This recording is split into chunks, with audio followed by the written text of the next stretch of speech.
Well, hello there, everyone. I hope everyone is doing great today. Today is a very special day, as today is a cake day for one of the oldest members of the channel. Not by age, but by mental mileage that he went through together with me and together with a lot of you, I believe. And there is a man by the name of Greg, but not just any Greg, Greg the Duck. He is one of the greatest ducks this world has ever seen. And today, we're gonna try our best to make this man's special day just a tiny bit more special in any way we can. Now, he will be joining us in a little bit in a voice chat. So the man will speak for himself. But before he does that, let's start off our little journey, if you will, with a bit of a tradition at this point, and that is you watching me getting absolutely decimated by the gacha gods of artifacts.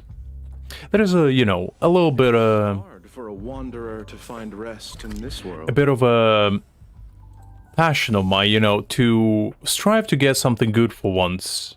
Even though the struggle is futile, because chances of me getting good artifact are pretty much as high as of anyone winning 50-50. It's just non-existent, It just never happens. And I honestly accept that. I'm at peace with that fact. Doesn't mean I'm satisfied by it, but life is rough. Sometimes you just don't get what you want. Hi there, Liz. Hi there, Doug. I'm glad you guys could join today. I know I'm a little bit late, but, Greg only told me about his birthday literally 10 minutes before I was to go live, and I was like, well, I gotta make that man's, day a little bit more special, so I spent the past hour making a thumbnail. And downloaded the update as well, because something you need to know about me, right? When it comes to updates, I'm not the type of person that pre-plans those things, so I never usually download them beforehand. Literally every single time there's an update, I download it 5 minutes before I actually need to do something. Whether it's make a video, go live, doesn't matter. It's usually 5 minutes before. Very rarely, my brain decides, maybe I should do this beforehand, It happened a few times, but usually that's not the case. Greg, let me know when you want to pop into voice chat. I'm just getting a little bit warmed up for now. But as soon as you're ready, I will be ready as well. Alright, let's see if we can get something good today. I'm hopeful. I'm hopeful.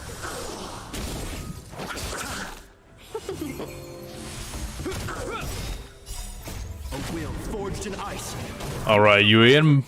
Alright, just give me a moment.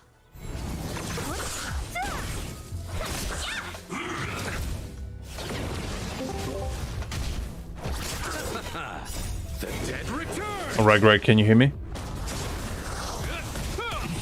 Let me do something, so I'll make Honkai just a tiny bit quieter.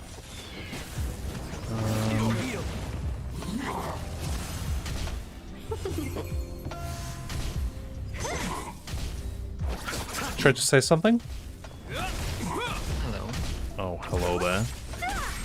Let me know, guys, if Greg is a little bit on the quieter side for you, and I'll try to change that. Disappear among the sea of butterflies. Illusions of the past. Watching the stream in the meanwhile, and I think it's good. I mean, honestly, my hope of getting anything good is gone. I never expect anything good anymore. Don't worry, you got this. You got this. Nah, I don't believe. You kidding me? When was the last time I got a good ad fan, Greg? Tell me honestly. You've been there every single time. If you wait 5 minutes, it's gonna be now. Trust me. I don't know. You're a hopeful man, but you know what? I don't have your luck when it comes to stuff like this. Well, let's see. I mean, Jabot could use it, but I don't know. I don't know about that. You love to see it. Depends. You just love to see it. That's as good as it gets, really. That's as good as it gets. But yes, happy birthday, my man. Sea of butterflies. You're getting a little bit older, a little bit wiser, maybe. You know, Yeah. a little bit smarter. I hope. Nothing major. Yep. Receive divinity. So, what's your plans now? You're getting older. What's your like resolution for this year now? My resolution for this year is to just survive, basically. I mean, honestly, I agree with that. That's as good I- as it gets. I do have plans, actually. Like, I plan to start cooking more. I So, see. like, yeah. That's good. That's good. Disappear I among got the like sea a of grill butterflies. thingy, and I just cannot eat something that does not contain grilling it. I mean, I'm basically obsessed yeah. with it. Honestly, I can relate with that because I loved a nice grilled meat or even veggies. I love it, but the problem is it takes so long to make it that it's just like I'm too lazy to do it. Illusions of the But apparently grilled food is actually much better for you as well. It's like up there with one of the most healthiest things you can eat. But yeah, the effort you need to put into it is too high. I honestly just can't force myself to do that because usually my cooking routine involves pretty much just shoving stuff in the oven. butterflies. If it can all go in the oven, I'm lost because I agree. I try not to fry as much as possible because I'm trying to watch, you know, the stuff I eat as much as possible. And I usually don't really use like the stove for like boiling stuff because I don't really eat anything boiled either, even though it's technically good for you, but I don't know. Boiled stuff is like epitome of sadness to me. This is actually pretty decent. It's not I think it's terrible. It's not terrible. HP percent. But yeah, I'm glad we're on the same page, Greg, because I would assume you would judge me harshly because, you know, you're a little bit of a chef yourself. I don't judge anyone. Listen, everyone has their own level of cooking that I mean, must respect. the thing is, I'm not like inept when it comes to cooking. It's just more my laziness doesn't allow me to, you know, perform to my optimal level. Because I know how to make certain things. You know, I made like beef Wellington before once, and it turned out pretty decent. I made it for like New Year once, because I was sitting at home, I had nothing to do. I looked in the pantry, I looked at the fridge, and I was like, well, I have this very nice cut of beef that I got from the butcher the day before, which I was just planning to, you know, just season it with like mustard or something and just bake in the oven. I wasn't planning to do anything too fancy with it. But I was like, okay, let's do something special for once.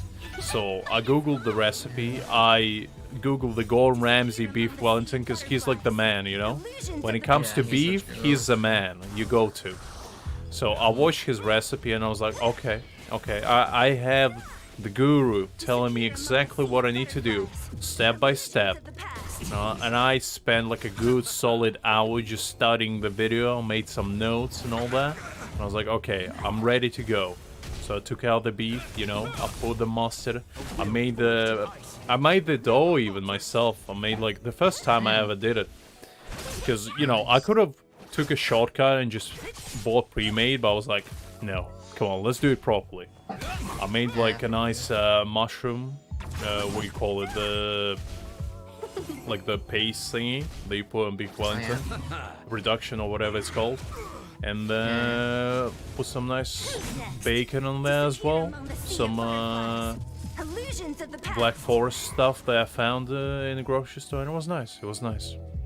The first time I made anything that fancy, and honestly, it was a success. That was about, I think, 2 years ago or so. That was the first time I actually tried to make something good. This By the way, if you Yeah. haven't started the next artifact domain yet, No, I I haven't. put my fancy Don Hang in like trial mode, so you can try him out if you want. I mean, I can. I'll see. I'll see what he's capable of. Because the thing is, right? I want Dan Hang, but I'm worried that I don't need him. Because I'm worried that I'm gonna get him and I'm never gonna use him. That's what I'm worried about. Because the thing is, I already built my second team. Because look at this. I probably should have showed you to this before, guys, but I forgot. I built Clara. So what I did is I slapped this on her, which I assumed is pretty good on her, because I read it like, in this battle the effects can start up to 4 times whenever there were attacks, so attack increased by 8%. And I was like, okay, this seems good. Since Clara counter-attacks, I assume it stacks with that as well. And then when inflict weakness break, which I assume Clara does pretty frequently, increases damage again, which is, you know, pretty good. And the only other reason is because this is the only other destruction I have. I literally don't have any light cone for destruction. Oh. No single one. I never dropped a single light cone, which is a little bit depressing, but you know, it is what it is. Yeah. So, traces, we actually can do it here, because I pre-farmed just a tiny bit of it, because I wanted to get her to at least the 8 talents, level 8. Because I feel like that's where she starts to shine a bit more. And I'm gonna be thinking of how to actually organize this team, because so far I don't really have a solid plan. I have like a rough estimate of what I want to do, but nothing concrete yet. So we're gonna work on that. And I think at some point we probably will go to one of the, you know, the abyss and actually try to clear it for real, because last time I did it a little bit haphazardly. It was more of a joke run, you know. I just wanted to see for funsies if I can do it, and honestly it wasn't too bad, but it wasn't anything super exciting. So let's see, I need more of this stuff, because I still haven't cleared it even once. Have you, Greg? Have you done it? Fallen, no. No. I cleared like the first few, but I never really bothered to be like hard. Same. I mean, the thing is, I don't think I ever cleared Genshin one. Now that I think about it. Because the thing is, I never really bothered. I cleared it obviously fully, but I never like 36 started, because I never cared enough to do that. But I'm pretty certain it would be possible in Honkai, because in Honkai it's a little bit less stressful to do that. It is. Because there's no like super annoying effects to deal with like Genshin has. Because like as soon as I introduced Corrosion, I think I started taking Genshin seriously when Corrosion got introduced. And I was like, nope, I can't use my Zhongli, what's the point?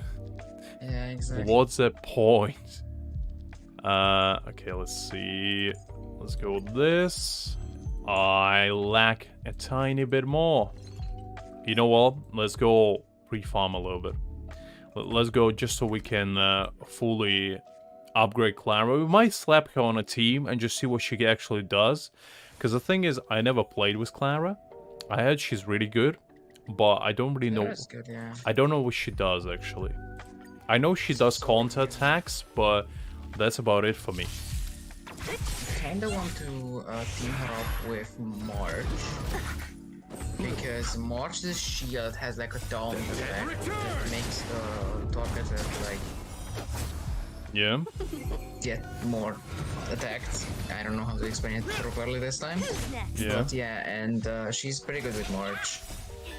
I mean, the thing is, I use Japad now, and I don't think I need another healer really, because I have Lucha and I have Natasha, and Lucha is kind of like better than the healer and the shielder combined.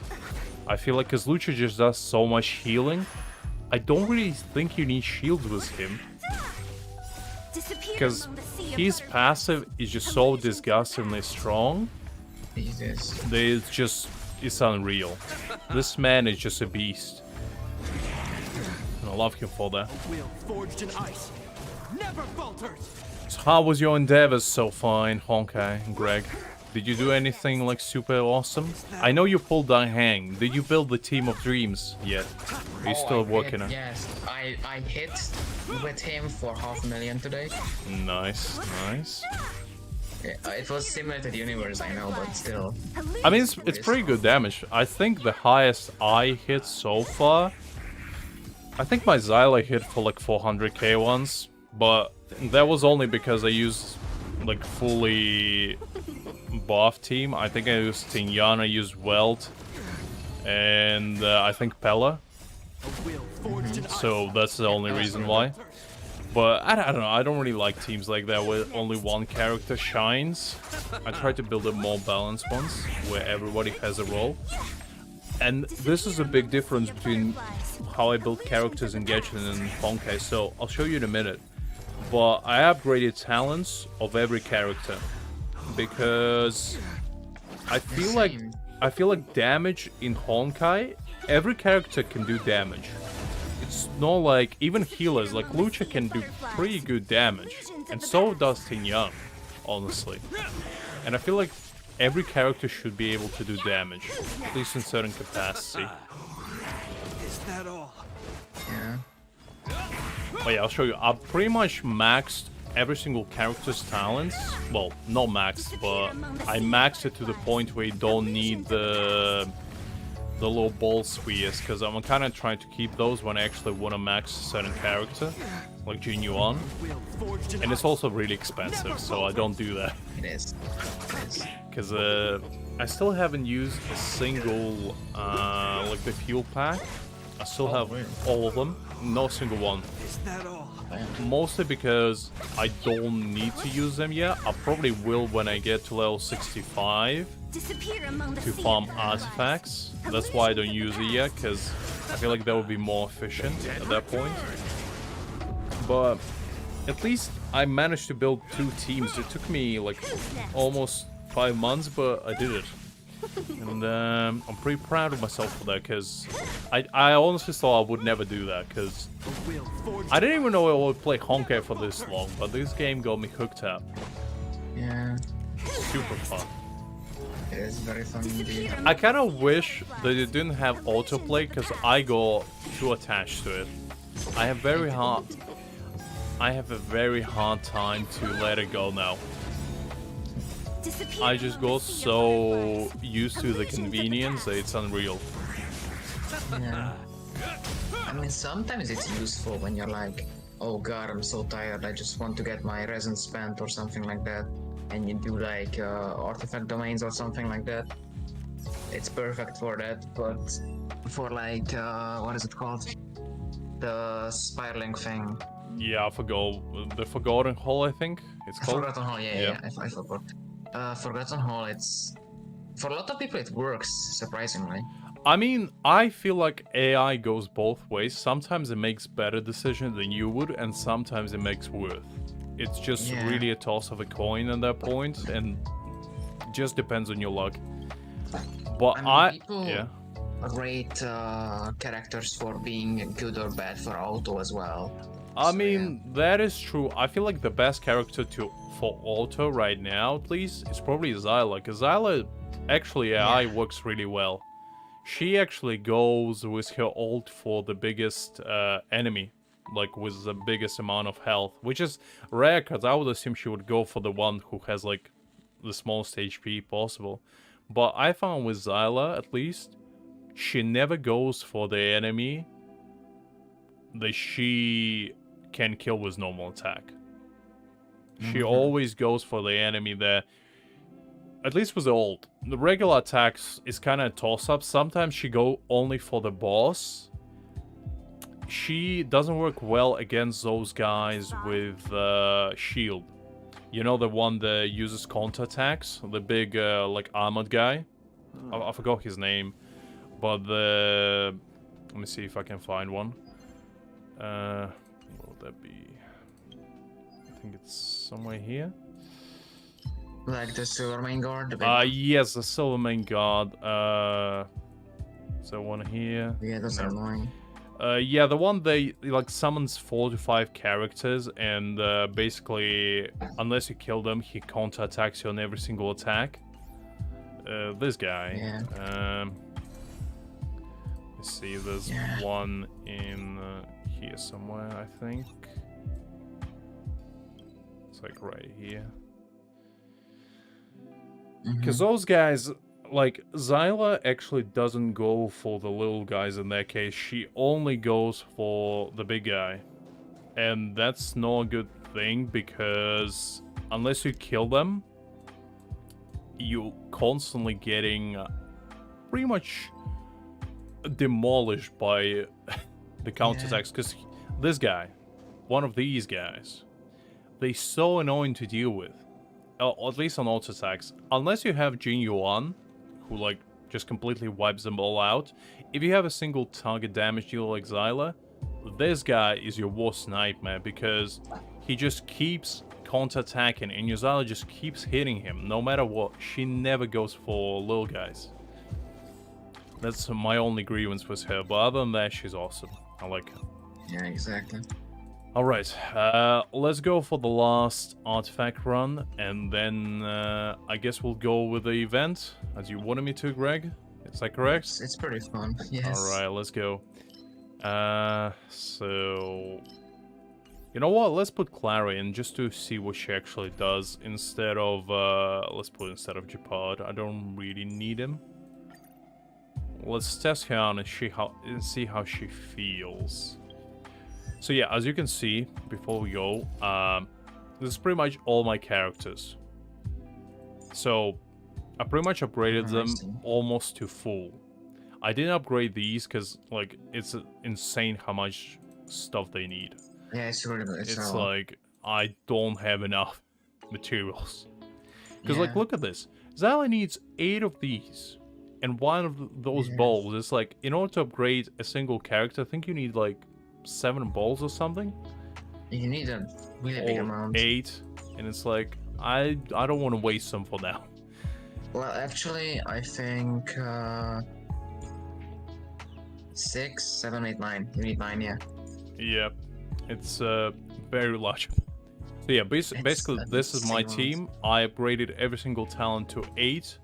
I didn't upgrade these yet for some characters, because some of my characters are still level 70, because I don't have enough books to upgrade them all. I'm gonna work on that. But yeah, basically this is gonna be my 2 teams, and then I have like options to go through if I need somebody else to like substitute. But this is like the general gist for now. That's why I'm worried about getting Dan Heng, because I feel like I'm gonna use him just for fun, but I'm not actually gonna play with him. But I'll try to set up the actual team and see if it works first, and then if I can squeeze him in. Because my original idea was to build like Lucha, Welt, Dan Heng. Is Dan Heng DPS? Is that the case? He is DPS. Okay, so the thing with him is that he is really skill point hungry. And so, like, the best like support units are Locha, because Locha can heal without using skill points. Yeah. Yukong, especially Eidolon 6 Yukong, because she can just give buffs and then just leave it be and give skill points, yeah. My Z2, but that's alright. Actually, and, mine is actually no, mine is 4 actually. And also who's a Stinian, because Stinian just gives a buff and then can generate skill points. Well, the thing is, I might still get more Yukon if I actually do go for him, because I do have decent amount. I have like 30 summons and 12k, but I don't have pity, and I'm worried that I'm not gonna get him. But I still might go for him. I'll consider it, and I'll ponder over, and on the weekends we might actually try and summon for him. Yeah, well, there are really good benefits for using Yukong as well. One of Yukong's bonus abilities gives 12% imaginary damage. Yeah, and you can also give the Planetary Rendezvous light cone to Yukong, which gives the same damage type as the Waiter. So that's even more imaginary damage bonus. Interesting. Yeah, I think that would be pretty cool. Because I did want to build like the entirely full imaginary team, because I feel like that would be nice. And that would be pretty fun. Because I just want to see the limit of how much delay you can possibly do to your enemies. Because I want to like have a boss fight where the enemy doesn't take a single turn. Ever. That's the kind of team I want to build in the end. I feel like for that you need like insane artifacts, but that will be the goal if I do pull for Dai Hang. Welt doesn't really like Dai Hang. He doesn't? He doesn't, because Welt is not skill point friendly at all. Well, yeah, that's true. That's true. But like, Welt is so good. I love Yeah, Welt. he is. Also, I didn't know that in the... I forgot the Abyss's name again. Forgotten Hall. Yeah, in Forgotten Hall, I got a Warp Trotter. Yeah. I didn't know that was possible. I see them as regular enemies, but they don't do anything, do they? Do they give you like a blast? I don't know. I think so. I kind of like Clara. She fits pretty nicely. Disappear among the Yeah, she sea of does. butterflies. Illusions of the past.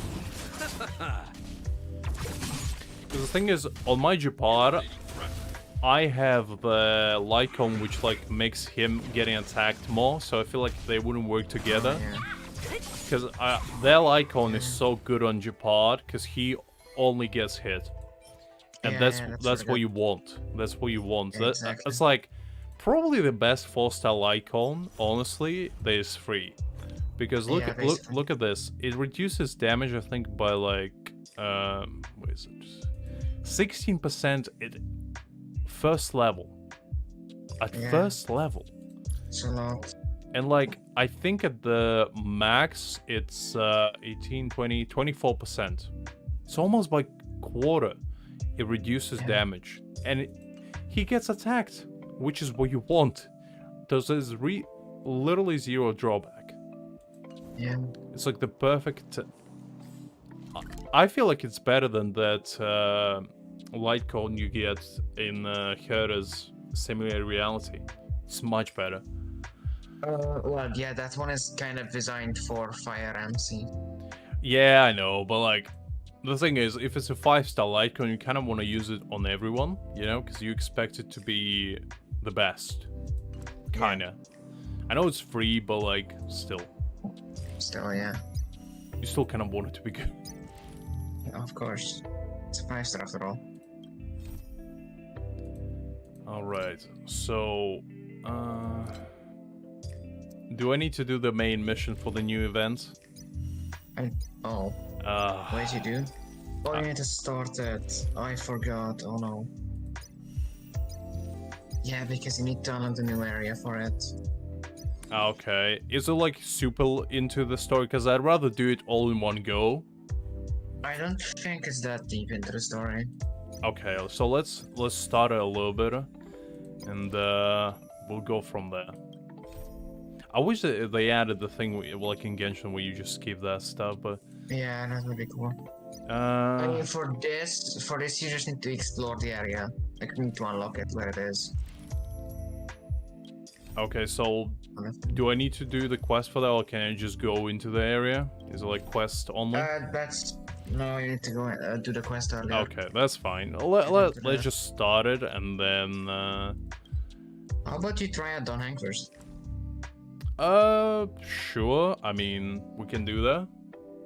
That sounds pretty fun, because pretty fun. I didn't... Well, I tried him as a trial unit. This is pretty much all I did with him. It's hard for a Especially wanderer his to find technique. rest It's in really this fun. world. You'll see what it is. Is it like his triple form, right? Is it like in his trial version, where he changes Yeah. between stances, which I still don't understand how they work. But I did find that to be So, kind of cool. each stance consumes one more skill point and deals around 200% more damage. I see. And if you use his technique and attack, it's pretty cool effect. Well, that sounds He interesting. like dashes around.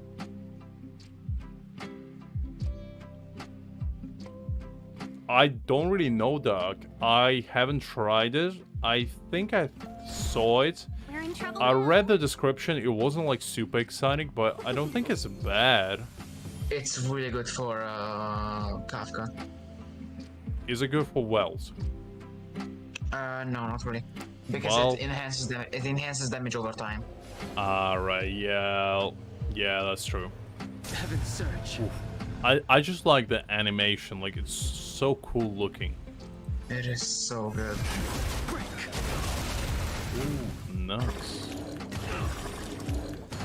Awaken dormant Okay, let's scales. see. Also, I figured that's what the warp trotters are doing. I also So don't it's a know fra- what they are, even. Or So it's the rotation. Like they spawn in, and if you defeat them, they give you buffs and 2 skill points. The strength. okay, so they actually do give you good stuff. Because I Yeah. did find them before in like regular battles, and I never could understand what they actually do. I thought that was just like a cool Easter egg or something. If they spawn in regular, they spawn in the world somewhere, it's just an Easter egg. But in the okay. current rotation of the Forgotten Hall, they actually buff you. Well, that's interesting. Okay, I guess they are no useless. Because the thing is, I hate fight them because they run away in like 2 turns, and Yeah. unless you kill them all at the same time, it's like it's almost impossible to deal with them. Okay, let's try the first form. I guess it was just like a flower. I really like that they're trying new things with new characters. Let's be friends. It's really fun. The strength. 1,000 Also, you can see his stacks underneath his like logo. Each one of those stacks counts as a skill point for him. Ah, okay, so he kind of like recharges them over time. Yes, and he can gain them with his ultimate or Eidolons, but talk about that. I see. Interesting. Seize the moment. Awaken dormant scales. World cleansing. I mean, I do like him, and I do want him, but as I said, I'm just worried I'm not gonna use him. Yeah. Because the thing is, if I didn't have another DPS that I rely on, if I didn't have Jing Yuan or I didn't have Zyla, I would pull him immediately. But that's what I'm worried about DPS is it's like, when you have Yeah. 2, you don't really need more. It doesn't really matter what class they are or what element they are. Because DPS is DPS at the end of the day, it's not really Heaven's that Search. deep. Unlike in Genshin, when you need like multiple DPS depending on like elemental weakness or whatnot. Because in this game, there's no really elemental weakness. It's not. Yeah, exactly. That's not a thing, so you don't worry about that stuff. Like, yes, Exactly. you won't be able to break the shield as fast, but like, does it really matter? Because the Yeah. shield doesn't really reduce damage that highly. It does, but it's not like it's impossible to deal without breaking it. Grace.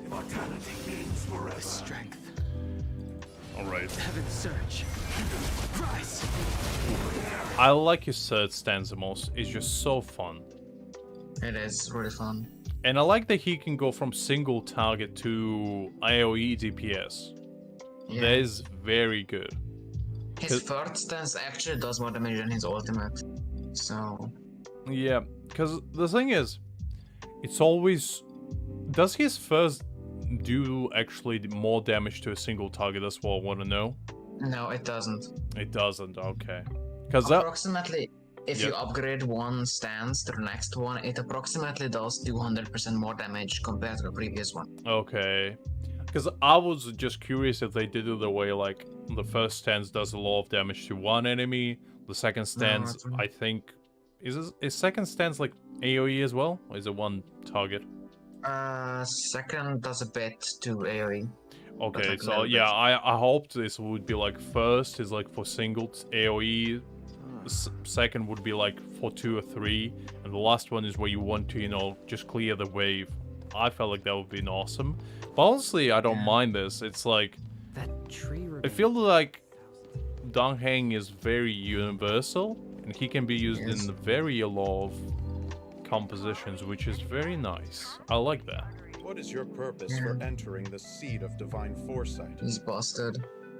Alright, let's go and start the quest. We're not gonna finish it probably because I don't think we have enough time to do the entire main quest, but Yeah, I don't think so either. we'll probably do it some point this Ooh, week. A little moment. The Master Diviner. It's will be here pretty cool. soon.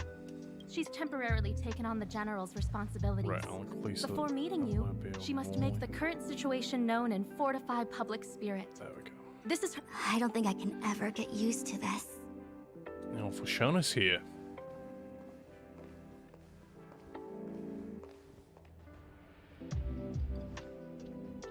It's a pleasure to see you all here today. Wish I could say the same. Pretty sure we saw each other like 5 minutes ago based on the storyline. Collating casualties and losses. Dispatching forces to round up the remnants of the disciples. Submitting battle reports to the 6 charioteers. Now I know what Jing Yuan meant when he said, "The highest throne faces the strongest wins." Well, that's all very cool, but I want to know if my Jing Yuan is actually alive, because I'm very worried about him. Nobody told me yet. Where is he? We'll see. I need to know. I can't sleep at night knowing that my boy could be possibly injured. Unbelievable. And these people don't even care. Their general is literally on the brink of death, most likely, and they just like, well, it's regular Tuesday. What do you want us to do? Unbelievable. No loyalty. Unbelievable. Look at these people. And she's supposed to be his strategist and all. Look at what they let him. All those strategies. Absolutely useless. Should have asked me honestly what to do. I probably could have helped him more. Generalship is no trifling matter. How could I be enjoying myself? All I can do is get used to it. Well, you shouldn't do that because he'll be back. Like, let's be real. That man cannot die. He's immortal. I think she's enjoying herself. I'm pretty sure this entire planet will get wiped out sooner than that man dies. Oh yeah. Master Diviner, have you summoned us here just to sigh and complain? Yes. I'll answer for you, oh father. Yes. Of course not. On Lies. the contrary, I am eager to thank you all in my official capacity as acting general of the Luofu. Now that things have drawn to a conclusion, it is time to reward you. And what the sad reward will be? Ooh, all those benefits that the General promised. They're finally here. Yippee! Probably just gives us like his signed autograph, you know, and be like, Oh yeah. there you go, my most prized possession. Keep it safe. Yes. Yeah. The Astral Express has braved great evil for the Luofu. Your devotion is evident. Hi, Takeguchi. After Well, you can discussions join with us. the 6 Hope you're doing well. charioteers, you are henceforth sworn allies of the Luofu. Within the Luofu's jurisdiction, you are to be treated with the highest standard of diplomatic protocol. You see, this is a duality of man. You go to Genshin, you go to a new region, the first thing they do is try to throw you into slammers. You go to Honkai, you save their planet, you immediately treated like a royalty. Like, what is this? The duality of man is unreal. Poor Aether. You just never gets, you know, a W in his life. Yeah. Lost his sister. Couldn't find a single friend without, you know, getting almost either killed. Like, I'm pretty sure that man faded more times than he actually fought someone.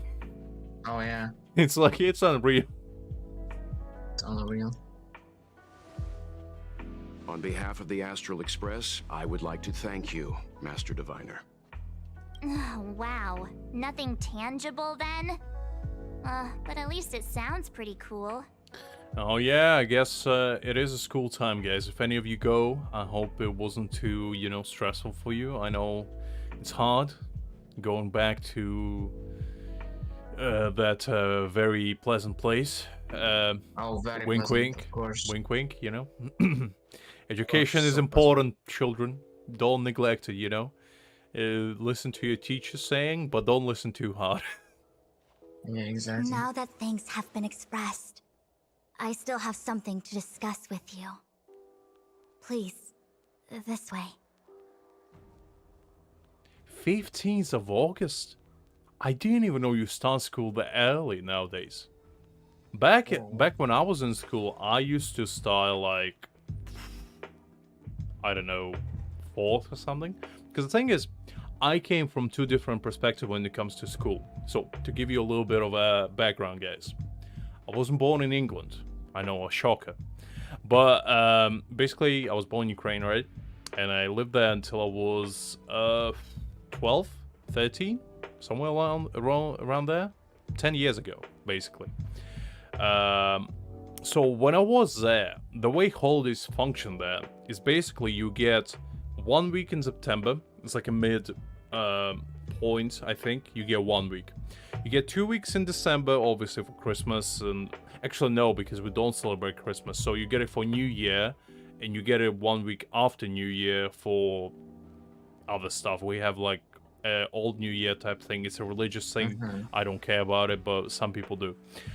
You get 2 weeks for Easter, so we don't get like you know, the other winter holiday. You get 2 weeks Easter. We don't get anything in May. What we do get is 3 months of summer off, so we don't go to school at summer at all. And I love that, because I used to be like, yes, I have 3 months to myself. I can do whatever I want. Nobody gonna bother me. I see it as well. Yeah, fast forward to when I was grade 9th, I believe, when I came to England. I went to school. I think I transferred in February. So I moved to England with my parents in February. So I started almost halfway, so I had to like study English with support teachers and all that good stuff. So I didn't go to actual lessons until I believe like April or so. So April rolled around, I went to school, all that good stuff. May passed really quickly. June came and I was like, well, all right, we're done here, right? Time to go. And they're like, no. You finished on 16th of August. And I was like, excuse me? What do you mean 16th of August? What kind of torture device is this? Ain't no way I'm staying till 16th of August. And I was like, why? Well, it's because the holidays function this way. And I was like, well, nobody told me that. I would not move if I knew that. But yeah, basically, I didn't like that because I only got half the sum. And I was like, what kind of scam are you running here? What kind of scam racket is this? I'm pretty certain I was promised a golden land of opportunity and wonders. And what do I get in return? Just more homework? Unbelievable. Exactly. I never felt more scammed. Education system? Scam. Do not trust it. Reach for your dreams, kids. Anyway, I hope that was educational. I hope I opened your third eye for a little bit. So yeah, I basically came from paradise into a hellhole, and I never looked back, unfortunately. Oh, for me it was different. For me, I always had like pretty short breaks during school. Yeah. But otherwise, it was pretty chill. And I had some friends from abroad who had like 1 month less of summer than me. And they even started like a week earlier. And I remember this, and I'm such a bad person for this, because they had like an empty class where they like didn't have anything. And I said to them, yeah, what you doing? And he's like, yo, I'm bored in school. I have like 2 hours to wait. I'm like, okay, that's very cool, but I'm gonna go eat home. So see ya. And that was so evil. I mean, that's fair enough, because the thing is, right, different countries have different like break system. So in England we have like bank holidays. I'm pretty sure no other country has that type of stuff, right? Yeah, no. It's basically just random days the government assigns people to like have a break. And I'm like, interesting. Because I literally had the day off on the last Monday, basically. For no reason. Nobody said why. I basically, like, turned up to work for Friday and they were like, oh, by the way, you don't work on Monday. And I'm, okay. Fair enough. I thought they fired me for a second. I was like, excuse me? Excuse me, what? But no, it's like, okay. Fine, I'm not showing up then. But yeah, it's a very strange system. Yeah. Seriously? Thanking us like that and then immediately sending us on another mission? Kaguchi, do as I say, but also don't. If you know what I mean, you know? Do not listen to my advice as a, you know, bulletproof argument. It's more like a general guidance. I'm merely telling you my experience. Honestly, my school experience wasn't too bad. It wasn't like I was, you know, struggling immensely. Because, honestly, I made the best of it. I just tried to do fun stuff as much as I could. So, during every lunch break, I would go to, like... we had like a sports hall, and I would just play basketball with a few of my friends, had just fun. And usually, since I was like in a sports team of sorts for basketball in my school, since my school was generally sports oriented, so we had a lot of tournaments, we had like a lot of going out to places. So if you were part of a sports team, they would excuse you from lessons for like tournaments and whatnot. And majority of the time, people would come to us, so we didn't even need to travel. There were a few exceptions here and there when we needed to go to London and a few of those things, but majority of the time was pretty chill. So, the way it would function, you go at about 8 a.m., you go a little bit earlier, so, you know, you prepare, you warm up, you know, all that stuff. You play a game, usually would take an hour, maybe 2. Depending on if it was like a tournament system, sometimes it would be multiple games a day, but it was like a friendly match, which is usually was the case. It would be like a game a day, then you basically finish at like 11, maybe 12, because of all the like breaks in between and all that stuff, them sorting out the scores, the final, you know, the coaches shake hands, all that BS. But anyway, you basically finish 11, 12. And then our coach, I don't know if other schools had that, but our coach would be like, all right, look, boys, you did. If we won. If we didn't win, he probably wouldn't say that, because I think a few times when I was ill, my friends played, and he didn't do that. So I assume he only did it if we won.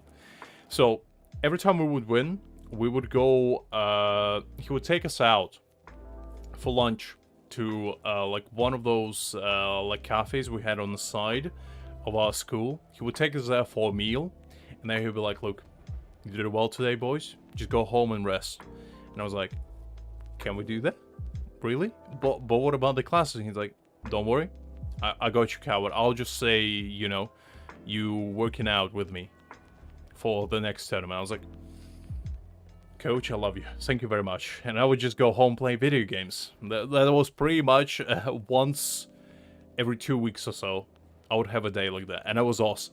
It was absolutely brilliant. Because one time I evaded an exam that way. And what they did for that, they basically gave me my predicted score. Because of it. Because I had the legitimate excuse that day. I think it was like a tournament of some kind. And they excused me from an exam because of that. And I was like, interesting. Okay, I'll take it. I don't know if that's allowed, but I'll take it. So yeah, that was the only like redeeming factor. Usually it was hella boring. I was just bored out of my mind on the lessons. Because okay, hate's probably not the right word to use, but I disliked studying. Not because I didn't like the subjects, but because I didn't like the environment where you just pretty much told what you need to memorize. The way I like to study is I basically learn by doing something. I don't like reading things and just reading from words. I'd rather like teachers just give me like a practical exam or practical, test, and I just do that and memorize material that way, because I hate listening to lectures.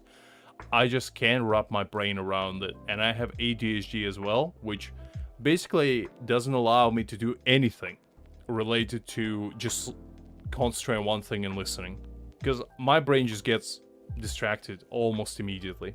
I start fiddling with like pens, try to draw stuff, my brain just goes away. I AFK in real life, basically. That's how bad it is. But yeah, that wasn't fun, but other than that, it was alright. It was alright. It's not a mission. The Stellaron crisis, the disciples of Sanctus Medicus rebellion, the Arbor's resurrection. Not to mention the Antimatter Legion infiltrating the Luofu. I didn't know. All of these incidents need reporting at the highest level for investigation. I didn't know you were allowed to take tests at home. I'm pretty sure that's the entire point of a test, is that you do it supervised. But if your teacher did that, that's a legendary move right there. That's a teacher worth praising, If my teacher ever did that to me, I would be like, at my graduation, I would give them flowers, a box of chocolate, and be like, shake their hand and be like, thank you very much. I enjoyed your lessons. Have a good remaining to your teaching career. Because that's a absolute legendary move. Because clearly I would cheat. Come on. If somebody gave me the permission to do a test at home, I would just look it up online. Come on. Everybody would do that. But come on. If somebody allowed you to do that, that's awesome. I'm pretty sure people who get homeschooled probably do that anyway. Because I never go homeschool, but I imagine that's what it's like. Because every single lesson is doing Zoom calls and all that. But I always was envious of those people who can just stay at home and study for no reason. Because sometimes parents don't want them to go to school. I was like, damn, I wish I could do that. Because I had a friend like that. I had a friend who basically, he had a legitimate reason, because he was sick a lot, so he couldn't go to school properly. But he was an absolute legend guy. Funny as hell, always super cheery, but his health was just really bad. And he couldn't help it, obviously. It wasn't he was lazy or anything, but he was telling me how his lesson was go. He would basically wake up at 8:30 a.m. or something, go to classes at 9. His class would last an hour or so. He would go to 3 classes, and he would be done by 1 o'clock. And after that, I would just give him light homework, and he pretty much had the rest of the day to do whatever he wanted. And I was like, what? I have to go to school at 8 a.m. to be there at 8:30, reasonable time, to prepare for lessons, which were at 9. And then I have to sit there 5 lessons minimum, each 1 hour, at minimum till 3 o'clock. And then go home, and I'll be home at 4. Probably because, I'll grab lunch or something or whatever. And are you just telling me you sit at home for 3 hours, you study, and you can just do whatever you want? Unbelievable. I wasn't jealous. I wasn't jealous, but I was, envious a tiny bit. I wish I had that. But honestly, it's fine. It's fine. Probably turned out for the better. It's just that, having been in the middle of everything, I'm struggling to keep an accurate perspective. I would appreciate if you could go through it all with me, so that I can reacquaint myself with a finer detail. Speaking of skipping classes, my attendance was let's just say my attendance was not brilliant. I wasn't skipping classes because I was a bad student. I was skipping classes because I already knew the material, okay? Because there were certain classes where it would just be lectures, and I was like, I already know this. I don't need to be here. And I would just go home. I would be like, look, I know this. Why do I need to stay? And my teachers, they weren't particularly upset about it because I had a good grades, but they would just hint to me that my attendance might be important. And I was like, well, yes, attendance is important, but let's be real. if I need to go to lessons, they give me 0 value, and I don't learn anything from them, what's the point? Like, realistically, what's the point? And my parents were pretty chill about it. They weren't like, you know, basically my parents were just like, as long as you do well in school, you just do you. And I was like, thank you very much, father. I appreciate your confidence in me, and I'll keep doing me. Because, I don't know, I mean, I was never a bad student, but just sometimes I just wouldn't feel like staying and doing nothing, you know, for an hour, when I can just go home and be productive in some way. Usually I wouldn't. Usually I would play video games, but, you know, at least I get something out of that. Exactly. So, where should we begin? I'm no genius, Liz. I'm literally not. I just have decent memory, and honestly, I just catch things pretty quickly. I think it's because of my ADHD, because my brain is so riddled with like a lot of thoughts all the time. I think I catch onto like knowledge relatively quickly. And also I multitask pretty easily. I can do multiple things at the same time, and my brain can keep up. So I feel like ADHD is superpower, really. And everybody should have it. No, it's not. It's not a superpower. It's actually annoying sometimes, because sometimes I get this feeling, right, that I forgot to do something, and it would keep bothering me all day long, no matter what it is. It could be like thinking that I forgot to close my window in my room. Normal stuff, you know. Normal people would be like, oh, I probably forgot to close my window. It is what it is. I close it on the way back. But in my brain, I would be like, no, I forgot to close the window. There's gonna be flies everywhere. There might be, you know, a stray cat climbing down my window. By the time I come back, my house is ruined. There could be a burglar climbing through a window, rob me of all my stuff. And what am I gonna do? I'm gonna be homeless. You know, I just keep thinking of stuff like that and being like, by the time I go home, it's like, okay, well, as soon as I open this door, everything's gone. I have 3 cats sitting on my couch, and pretty much I need to start from scratch. Wonderful. I open the door, nothing's wrong. Literally nothing. You know? And that's kind of the thoughts I get, and it's honestly annoying. And the worst one is when I forget if I close the front door. Because usually, you know, I close the front door, I'm usually on autopilot in the morning, and sometimes I get that feeling, I forgot to close my door. And a few times, I actually went back. Like, 10 minutes into my walk to work, I went back and checked my door. Luckily, none of those times it was open, but there was a few times where I was just so goddamn annoyed that I had to do that. And it's a curse. It's a curse. It's the same with, like, checking doors and checking, you know, windows. Usually I don't do that, you know, religiously. It's not like everyday occurrence, but sometimes it's like one of those times I just get this itch. That's the only way I can describe it. And it's like it keeps pestering me from the inside. Unless I finish it, I just can't help it. But yeah, anyway, that's basically what ADHD is like. It has its benefits, but it also has a massive drawback to it. It appears that Fantilia was the mastermind behind it all. The Xianzhou warred with the Antimatter Legion in the past, and ever since we have kept a watchful eye on their movements.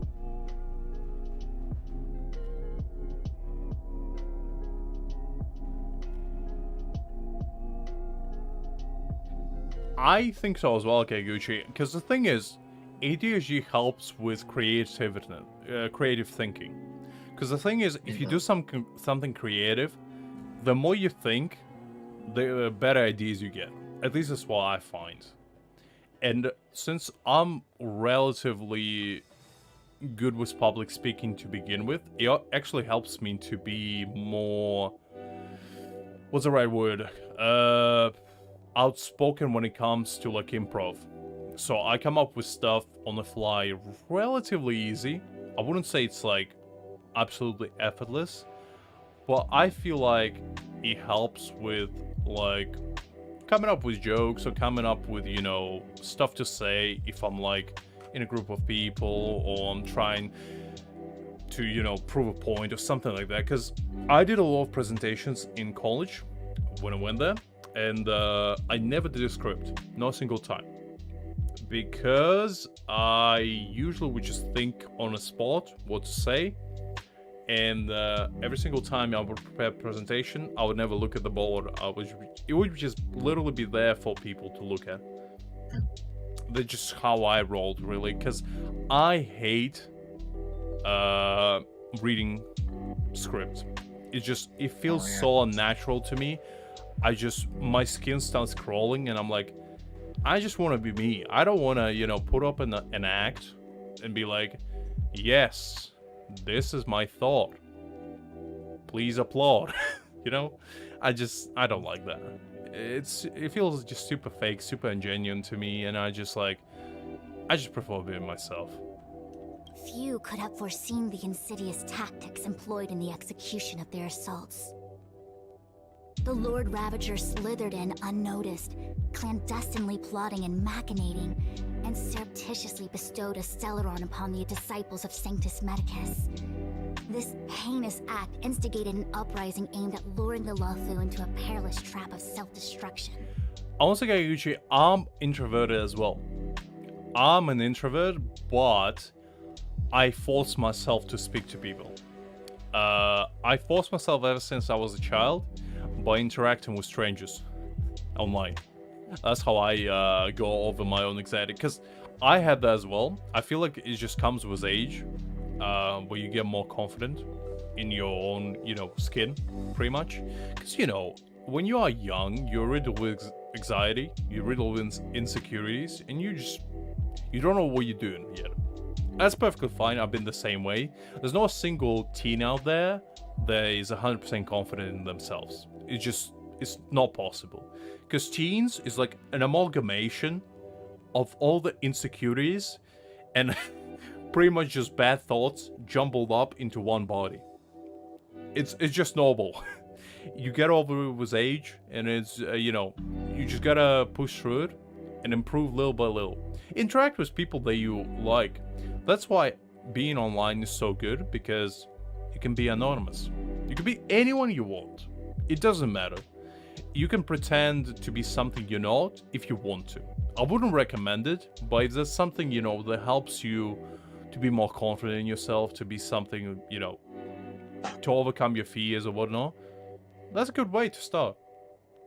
Not the best, obviously, because, you know, if you take it too far, it has its drawbacks. It has its drawbacks, but if you're just gonna be yourself and just start talking to people, some people, you know, will reach out to you. Because meeting people with the same interests is much easier nowadays. It's so easy. You literally can meet anyone with, no matter how niche your interest is, you can be liking, I don't know, folding paper cranes, you know? Something that not a lot of people do. I guarantee you there's probably community for that in any social media. Discord probably has bajillion of groups for that. And it's like for anything nowadays. Games especially, I mean, find a community for any game nowadays. And music, hobbies, sports, anything. Pretty much community out there. And that's just how you overcome the social anxiety. It's not going to be easy. It's going to take a lot of work, a lot of dedication. And as long as you don't give up, you will overcome it, I guarantee it. That was a little advice minute with Lux. I hope you enjoyed that. Yep. A little bit of life lesson from the sage. 23-year-old sage, you know, lived a lot of life. Too much, some may say. Already an old man. Starting to grow, you know, gray in the hair. The only thing left is to go into mountains and, you know, meditate for 1,000 years to reach enlightenment. The present danger posed by the Legion clearly demands a reevaluation. We should proceed cautiously.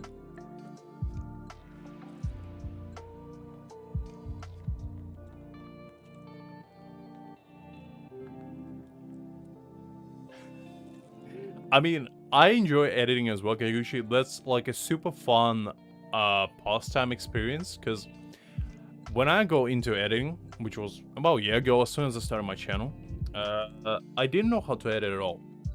I never did it before. Not because I wasn't interested in it, but because I just never had an opportunity to try or reason to. Which is, you know, pretty common. But I tried it and I was like, interesting, okay, I kind of into it. And I just looked a few tutorials here and there and then just kind of learned as I went. It was the same with like photo editing. I wasn't really experienced with it. But I got better this time and, you know, started trying new things, going to places and trying to figure out how it's done, to put it lightly. But it's super fun to learn new skills and try new things. Because before I did that, I tried a lot of programming. And that was fun to an extent, but I got bored of it. Because at a certain point it becomes boring. Luckily I don't have that with editing yet. I'm sure there might be a time in the future, but hopefully not anytime soon. When the ambrosial arbor was severed by the Rainbow Arbiter thousands of years ago, the abundance became a taboo. Those within the Alchemy Commission, the original masters of the so-called Way of Immortality, were ruined at a stroke. The Commission became a shadow of its former self. I mean, you're joking about becoming a monk, but honestly, I did consider going to, like, Tibet. They have basically like a monk's school there. When I was younger, I considered going there for like a year just to find myself. Because I thought about it and I was like, that sounds kind of interesting. Just, you know, letting go of all of your anxieties, letting go of all your worries, and just going back to like a simple place, both in mind and in body, and just do nothing but meditate. And, you know, just figuring out stuff. I felt like that would be pretty cool, but then I realized that I don't know the language. And I like my bed. I like it very much. So, because they sleep on the floor. And they wake up at an ungodly hours as well. It's like 5 a.m. And then I'm like, I can't do that. And also, they work really hard. It's like, and apparently you can become a warrior monk as well. You can actually learn how to wield weapons. And I was like, do I want to become an anime character? Is it time? Do I learn how to wield a blade from a sage himself? You know, I can just imagine I'm going there and it's like, they open like this golden door. It's like a shining light just pierces through the curtains. And it's like a 200-year-old man just sitting there in like lotus position. Just like meditating, the heavenly aura just shining from him. It's like, you finally came. I've been waiting for you. And, you know, just my training arc begins. How I become the enlightened being. Start shooting lasers out of my eyes, you know. Just having the golden touch of Buddha within me. Honestly, I did consider it, but maybe I still have a chance. Maybe. Presumably, from that moment on, the seeds of discord for the disciples of Sanctus Medicus had already been planted. Some of them were willing to work with the enemy, acquiring a Stellaron from the Antimatter Legion to try and revive the abundance. I mean, the thing is, I read so much manhwa nowadays, and majority of it is like martial arts related. Because I just got obsessed with Korean manhwa. It's like, it's to the point where it's almost unhealthy. Because I read too much. Too much of it. I confidently can say I probably read at least 80% of all the manhwa in the world. And I can say that with confidence. Because I've been reading since I was 16. And I'm still reading. I still haven't finished everything. But I feel like I read at least colorized versions. I feel like I read very large amount. I think it's in 5 digits at this point. The amount of titles I read. I'm pretty certain. Because I have them all like saved up on my phone in like the library. And I just scrolled through them one day and I was like, I might have a problem. Because I looked at all the like unfinished titles I have and I think I counted, I have at least 500 of them. The ones I started and haven't finished. And majority of them have like 1,000 chapters or so. And I went to like 200 or so. Like, Marshall Peak is one of them. I think I read like 1,000. And that godforsaken manhwa is good, but it's like so long. It has like 3,000 chapters now, and I'm like, when will I ever get to that? Probably never. Because like, the amount of new stuff coming out every single day is immense. It's like, and there's new chapters, so think about it this way. There's one chapter releasing at least once a week. Sometimes more, depending on, you know, the artist, depending on the studio, depending on a lot of things, really. But think of it this way. If you like one title, and you want to keep up with it weekly, which is illicit for me. I like to keep up with that one weekly. I don't usually do that for a lot. But the way I enjoy reading is I like to accumulate chapters. So I like to have at least, I wouldn't say anywhere from 15 to 30 chapters. I feel like that's a good sizable chunk where you can just spend an evening, you know, grab a nice snack, maybe a beverage, sit in front of your computer, phone, whatever, put a nice blanket on, and just have a good time, you know? A nice relaxing evening. That's what I like to do. But let's say you're trying to keep up with like 100 titles on a weekly basis. You need to read 100 chapters a week only on things that you want to keep up with. I'm not talking about new titles, finding out new stuff. Now, for me, I stopped keeping up with things weekly because it's just impossible. So I always have like a big backlog of stuff that I want to read by like the end of the month. So 1 month passes, I have like 4 to 5 chapters of manhwas that I like that I can read. Sometimes it could be 3 months. I have manhwas that I haven't read for years. They have like hundreds of chapters in them. And I will never catch up on them. And I just accepted that. So yeah, I'm in pretty deep. And honestly, I'm not sure if I can ever come out of that rabbit hole. But maybe one day. Maybe when I finally read them all, I will like, the goddamn system opens finally and be like, you achieved your final destination. Congratulations. Now you finally can ascend and become the constellation or something. That's gonna be my final, you know, goal in life, is to ascend. Become the manhwa enlightened being myself. Because the thing is, if I ever get reincarnated, right, I'd be ready. I'd be like aware of everything. I'd be like, alright, what do we have? Is it a tournament arc? Okay, I'm ready. Pick the weakest ones first, leave the strongest one to last. I can mix them up, you know? Or do it the other way, really. Just be the strongest one in a shadow. I would take like a brick or something, or like a wooden bat, just smack them on the back of the head, knock them out, tie them up, throw them in the locker. Just be all the weaklings. And you see, I become the strongest. They're easy. Why those protagonists never think of stuff like that? They want to fight fair and square. Screw that. Exactly. Who wants to fight fair and square when you have goals to achieve? When the power is all you require? Honestly, I would never be a good hero. I would be a good anti-hero though.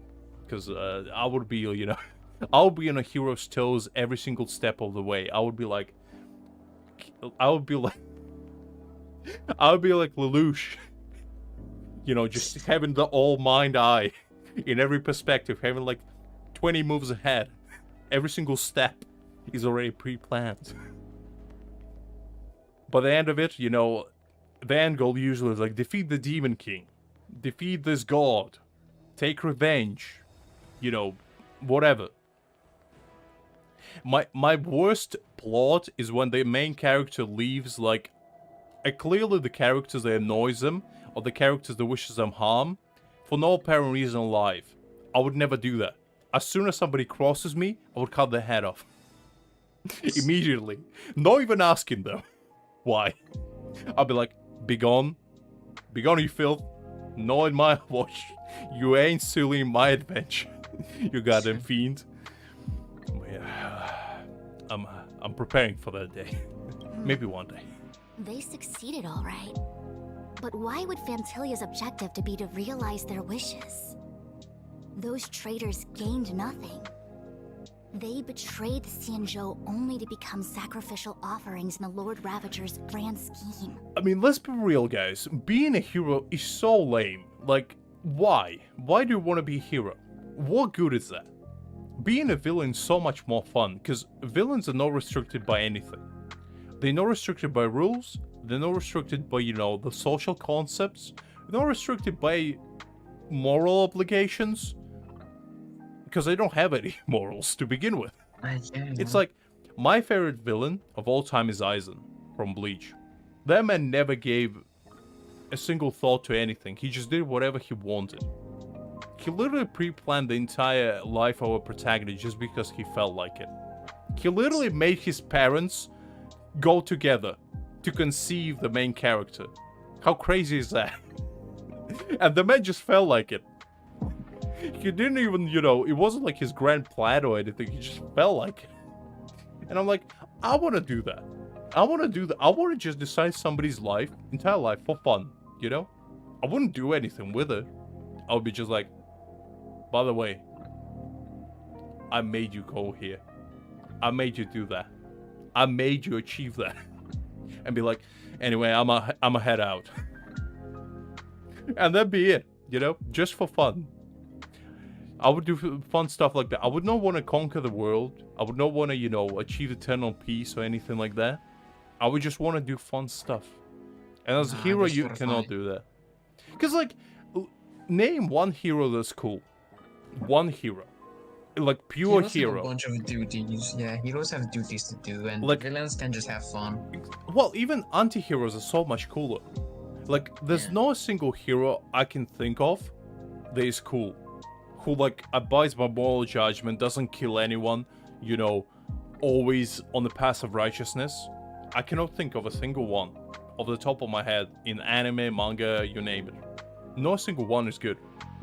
It's like, I feel like if you are the type of character that refuses to kill at all, you already lost me. Because I'm like, you mean you're not gonna kill this villain, who's probably gonna eradicate more people because you didn't kill him. You're gonna tell me you're not gonna get rid of them for the greater good, just because you don't like killing. Okay, okay. That checks out. That checks out. Fair enough. It's like, I don't know that. It's weird to me. The Stellaron Hunters. We know just as little. But in the Matrix of Prescience, I saw a prophecy that Kafka received from Destiny's slave. Elio foresaw all manner of possibilities for the Luofu. That's what I mean, Kaiuchi. I don't mean, you know, protagonist mixture. I like protagonists when they have actual character. Because I feel like we are humans flawed, right? We are not purely good, we are not purely evil. We are in between, all at any given point. There's nobody that's just good or just evil. We all have thoughts, we all have rational decisions to make, and we all have, you know, certain moral standpoints on things. So let's say there's two things, right? There's a main character who's faced with the dilemma. On one hand, he needs to kill this one person to prevent death of 1,000, right? But if he kills this one person, he potentially can prevent them from doing something really good in the future, which is a possibility. Now, depending who you ask, like let's say this guy, who's a single guy, can invent cure for cancer, right? But in order to develop the said cure for cancer, he needs to experiment on like, I don't know, 10,000 people and potentially kill them. You know? Like, what are you gonna do? Are you gonna kill the guy because he kills 10,000 people? Or are you gonna prevent? Or are you gonna, you know, just do nothing and hope that he invents cure for cancer? He might not. You never know. He might decide not to. He might kill 10,000 people and just be like, alright, I'm done. So, you know, depending on who you ask, it's like a trolley problem, you know? Different people make different decisions. Some people say, yeah, kill the guy. 10,000 people, that's a lot. We don't know what he's gonna do after that. He might become a serial killer. He might kill even more. And then we have a guy who's like, but the cure for cancer. you know, saves millions. What do you mean? 10,000 people, that's nothing. And it's just like, who do you go with? Who is right? Who is wrong? You know? As a kind of moral dilemma we humans need to face in order to actually have the character. If you have those kind of thoughts in your head, that makes you human. Because we are humans naturally flawed. Nobody knows what's right. And that's what I like, when characters just make decisions because they want to make them. Not because they have to. If somebody has to make a decision because of moral obligation, because of society viewpoint, because of, you know, just general idea of what they need to do with their life, because of somebody else's preconception of what they are, what they need to do, you know, being a hero, for example. You're not allowed to be evil at all. What do you mean you want to kill the villain? Hero can do that. Hero needs to be, you know, the symbol of light. He cannot dirty his hands. How could he? What would goddess think? You know, stuff like that.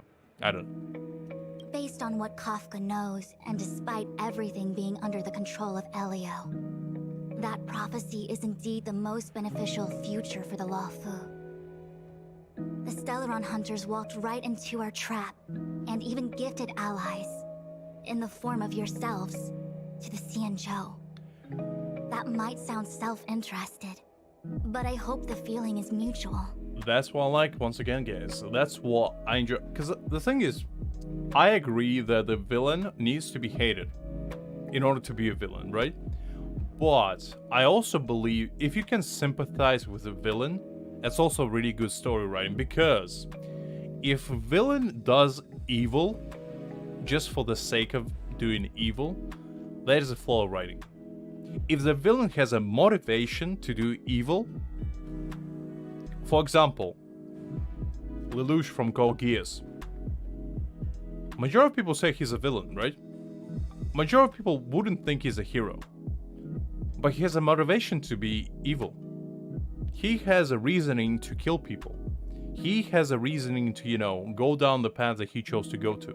Same with, like, Eren from Attack on Titan, to give you a more, you know, up-to-date example.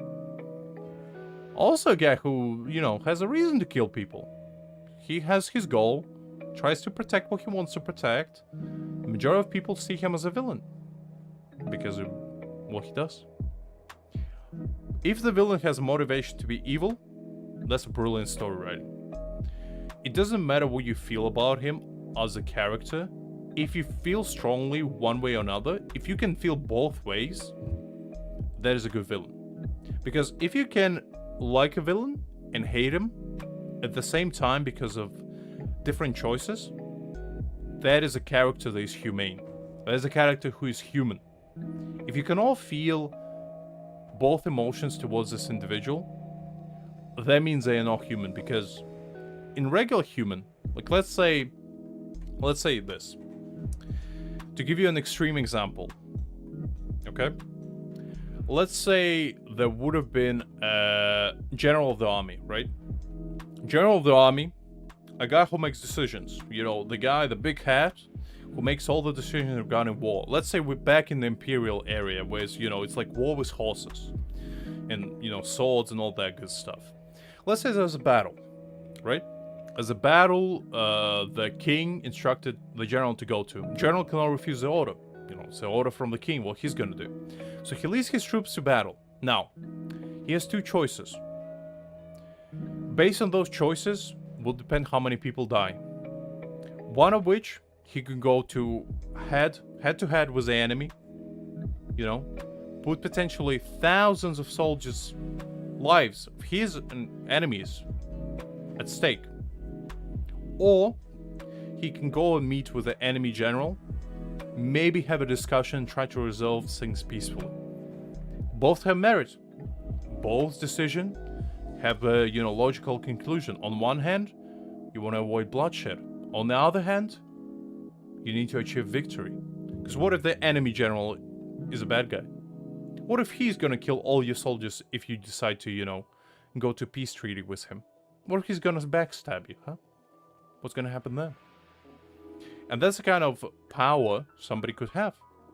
Whether they're good or bad, Not up to us to decide, really. But they have the power to be either good or bad. And the way they're going to be remembered is how they're going to be portrayed by other people.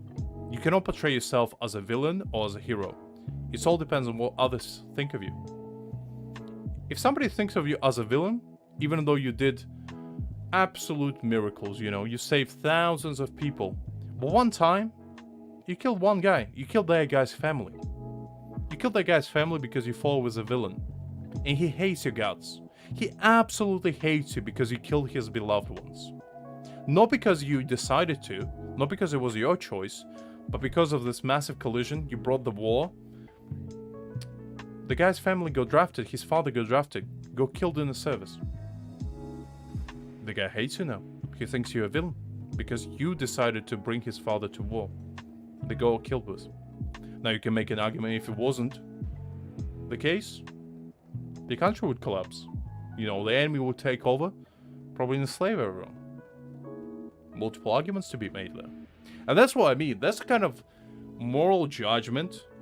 If you need to think about stuff like that, that is an absolutely brilliant story writing. Because there's no one-dimensional humans in real life. There's nobody one-dimensional. There's nobody who you can just understand from one action. Because humans have depth.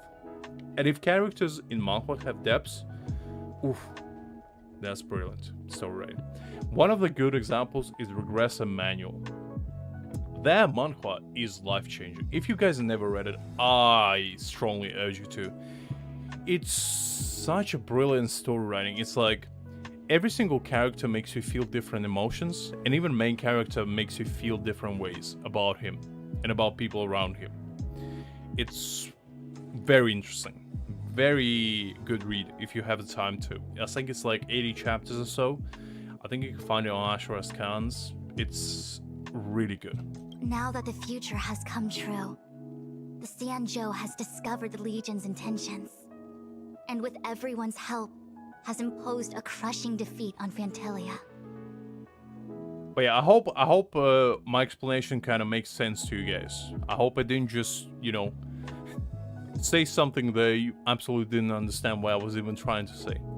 I hope it made at least somewhat of a logical conclusion for you. That we may.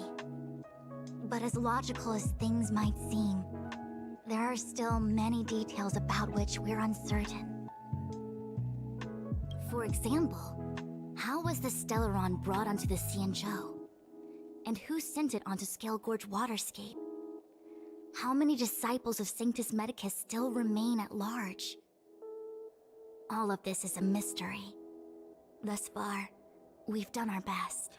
That is exactly why I said there's nobody purely good and nobody purely evil in this life. And in fictional settings as well. Because, like, every single villain at least should have something likable about them. They should have at least a sliver of good in them to make them human.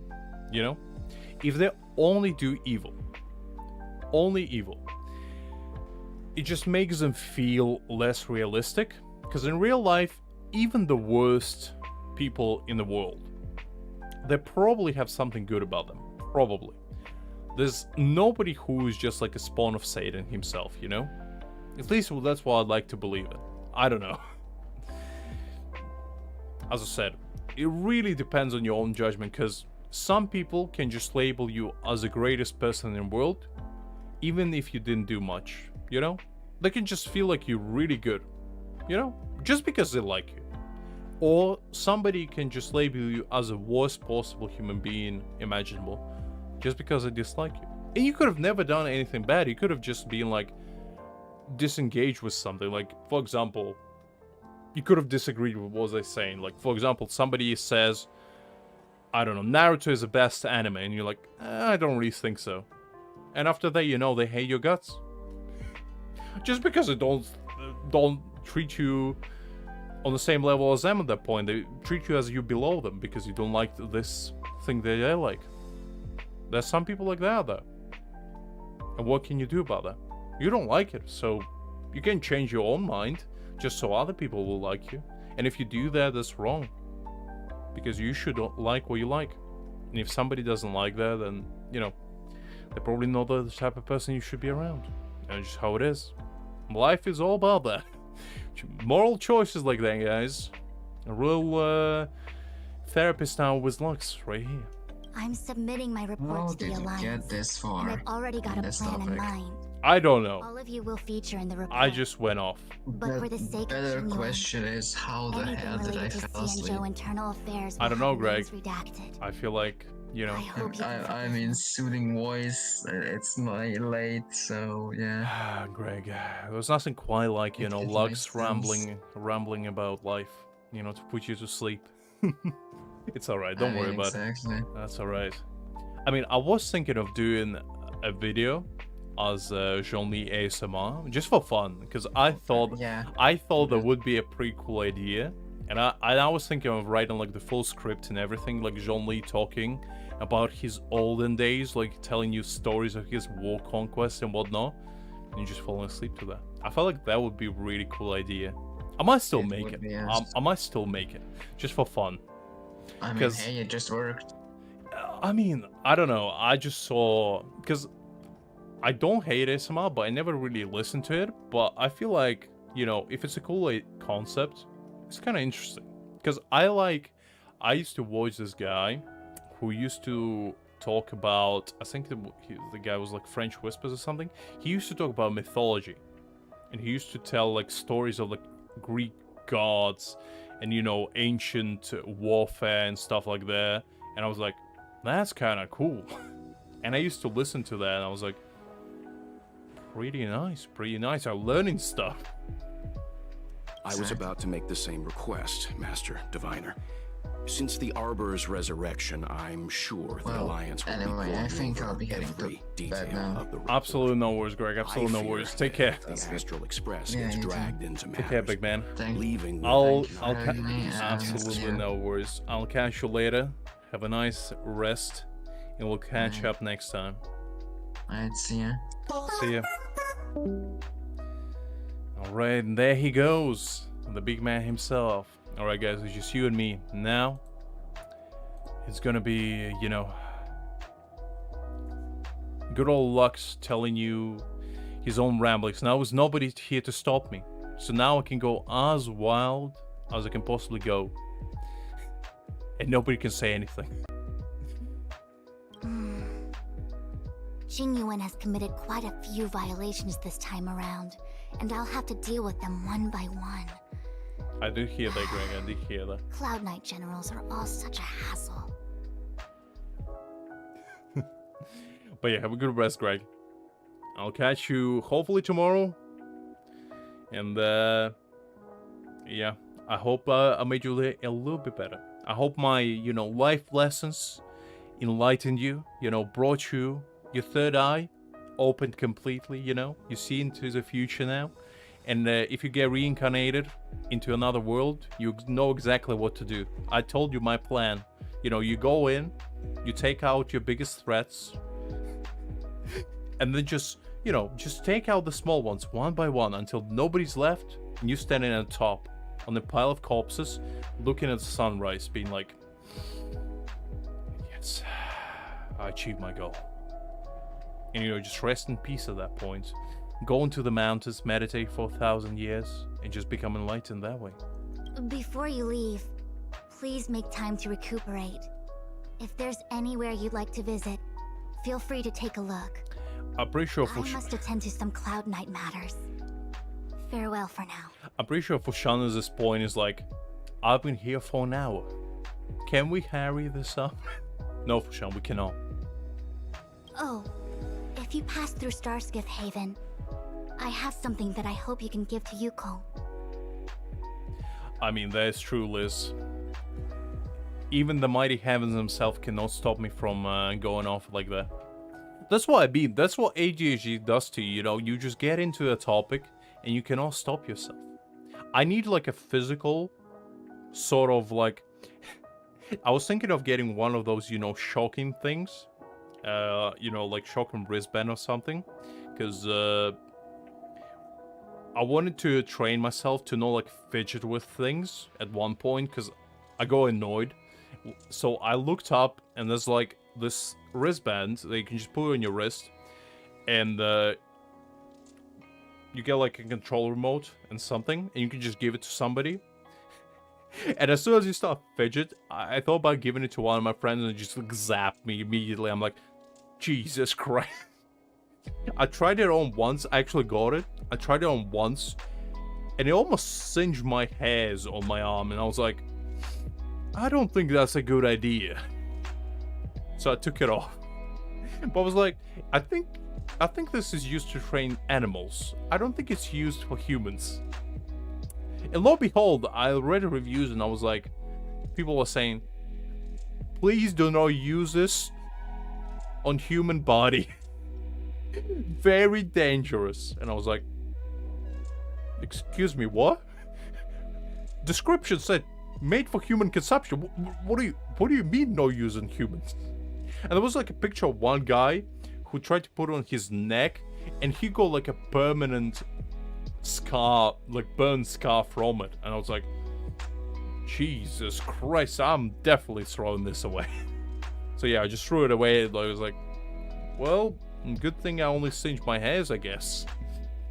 Didn't get permanently scarred from it. But yeah, Jesus Christ. Some Amazon products out there. Scary stuff. It was all so chaotic. When Fantilia took form, it was as if Ting Yun vanished into thin air. Get a taser. Just give just give pepper spray, Why hold off? Just give your friend a pepper spray, As soon as you pick up a pen, tell your friend, just treat you like a bad, dog, and just spray you with it. What's the worst thing can happen? You get permanently blind? I mean, that's just a price you have to pay for treating yourself. The Cloud Knights were only able to find her fan. She took it with her everywhere. It's currently unclear if Ting Yun was a puppet manipulated by Fantilia, or if some form of deception was used to cloud her vision. I'm pretty sure if you wake up with an alarm that shocks you, that's probably the worst thing possible, because, like, I'm pretty sure you will develop PTSD from it. You will not wake up. You will just get scared to open your eyes. Because even when it wouldn't be off, you probably in the back of your brain would just expect, like, a shock. Unless it's, like, one of those light ones, just those that just gently, like, waltz you, like the type where if you rub your feet against the carpet, and if you touch your feet, it's, like, shocks you a little bit. If that's that kind of thing, then it's not too bad, but if it's actual voltage of any kind, I don't know if I would sign up for that. That would be probably the worst thing in the world. I'm already prepared for the worst. Considering how the Legion operates, I fear the fate of the Skyfaring Commission Ambassador may be a bleak one.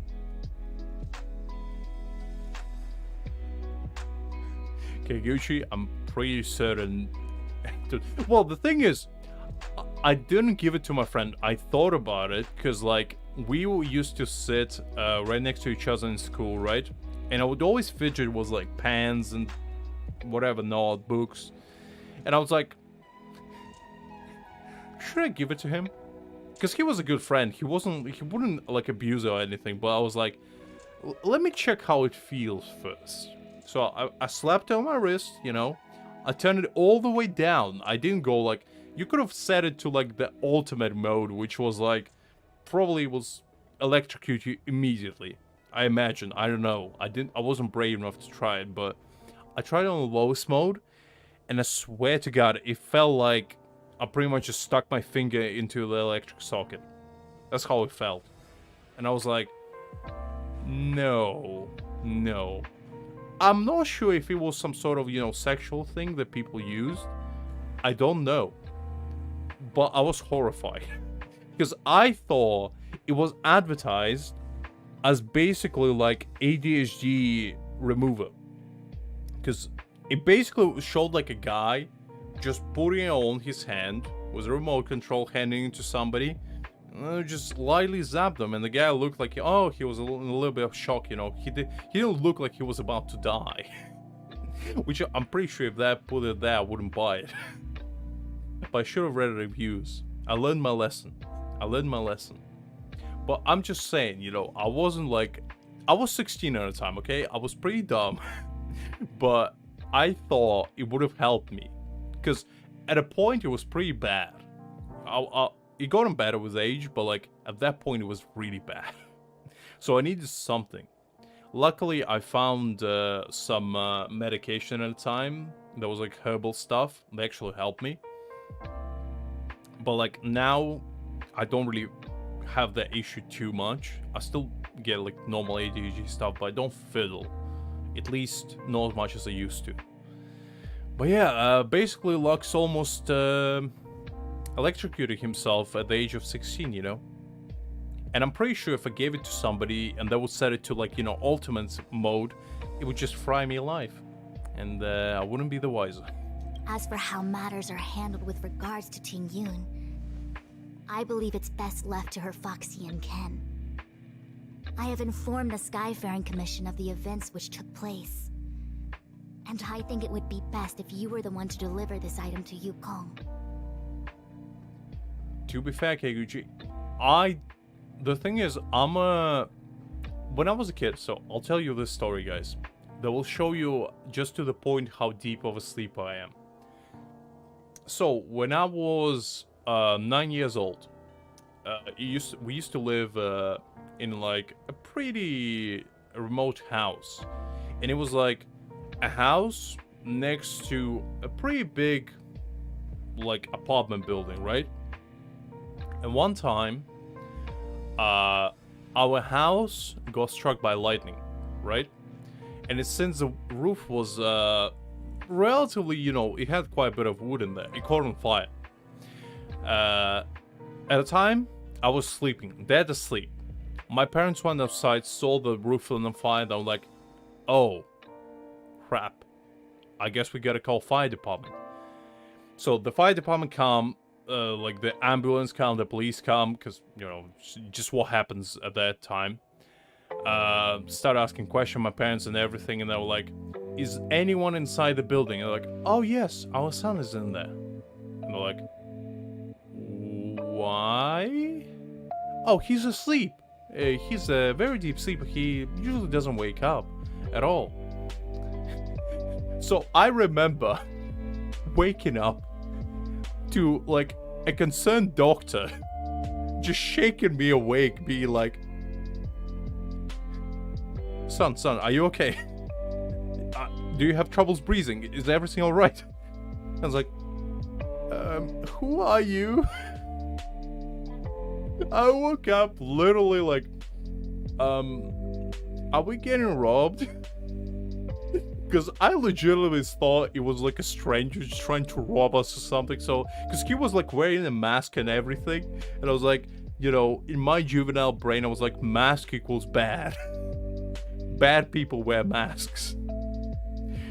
And I just remember my dad casually coming in from the side being like, it's alright, don't worry about it. Like, oh, okay. Okay. So I just went outside and be like, just standing there was like a blanket, being like, watching the roof, and then be like, oh, okay, well, what happened? Am I in trouble?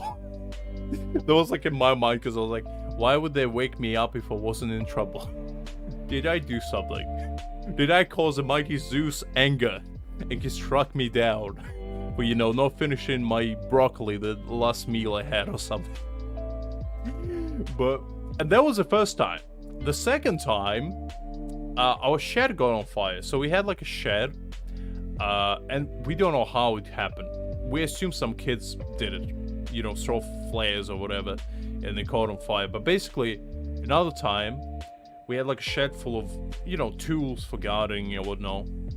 Because we had like a decent garden, and my mom used to enjoy gardening. So it caught on fire, burned down completely. And exact same situation, right? But this time, nobody actually woke me up, because I was a little bit old. I was like 11 at the time. So nobody bothered waking me up because it wasn't anywhere near the fire. But I remember waking up, you know, to go to school. My parents didn't say anything. You know, they just said nothing, like nothing happened.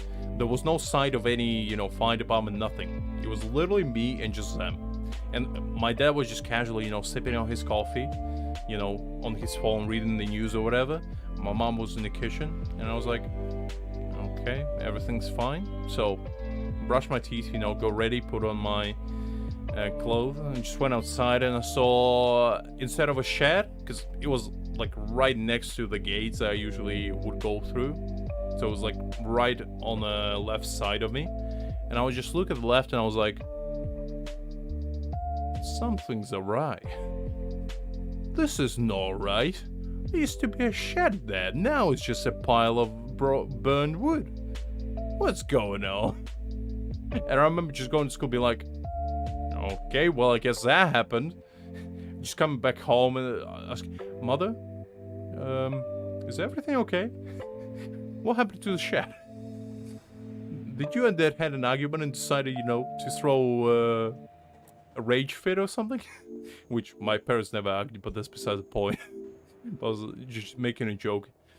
And Mom was like, oh no, it just, you know, caught on fire last night.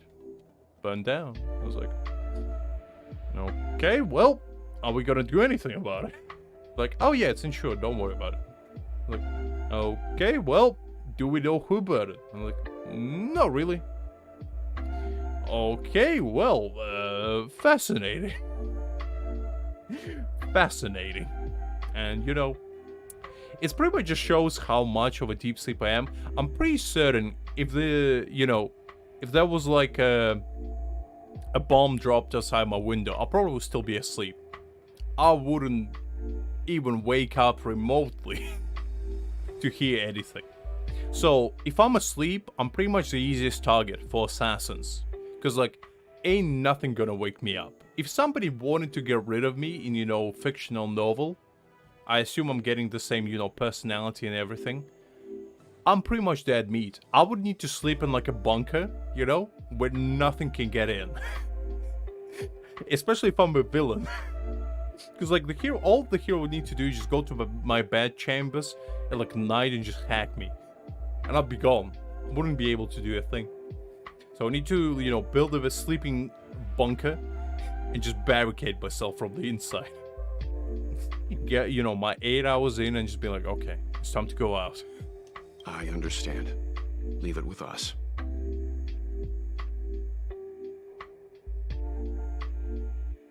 I mean, probably kidnappers would be just like, this man doesn't wake up. Just throw him back. Thank you, Mr. Yang. Now, let me take a look at my remaining duties for the day. It's quite the list.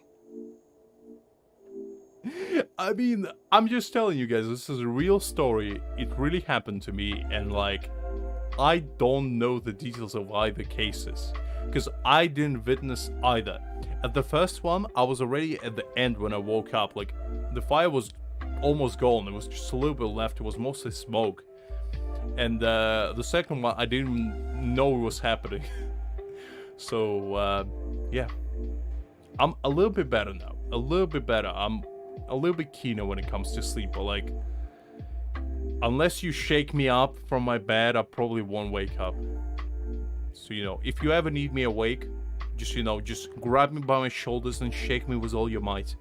Screaming, you know, fire or whatever it is. And maybe I'll wake up. You have, like, a 25% chance of waking me up in that case. It's getting late. If you need me, I'll be in the Divination Commission Conclave Hall. Exactly. Exactly.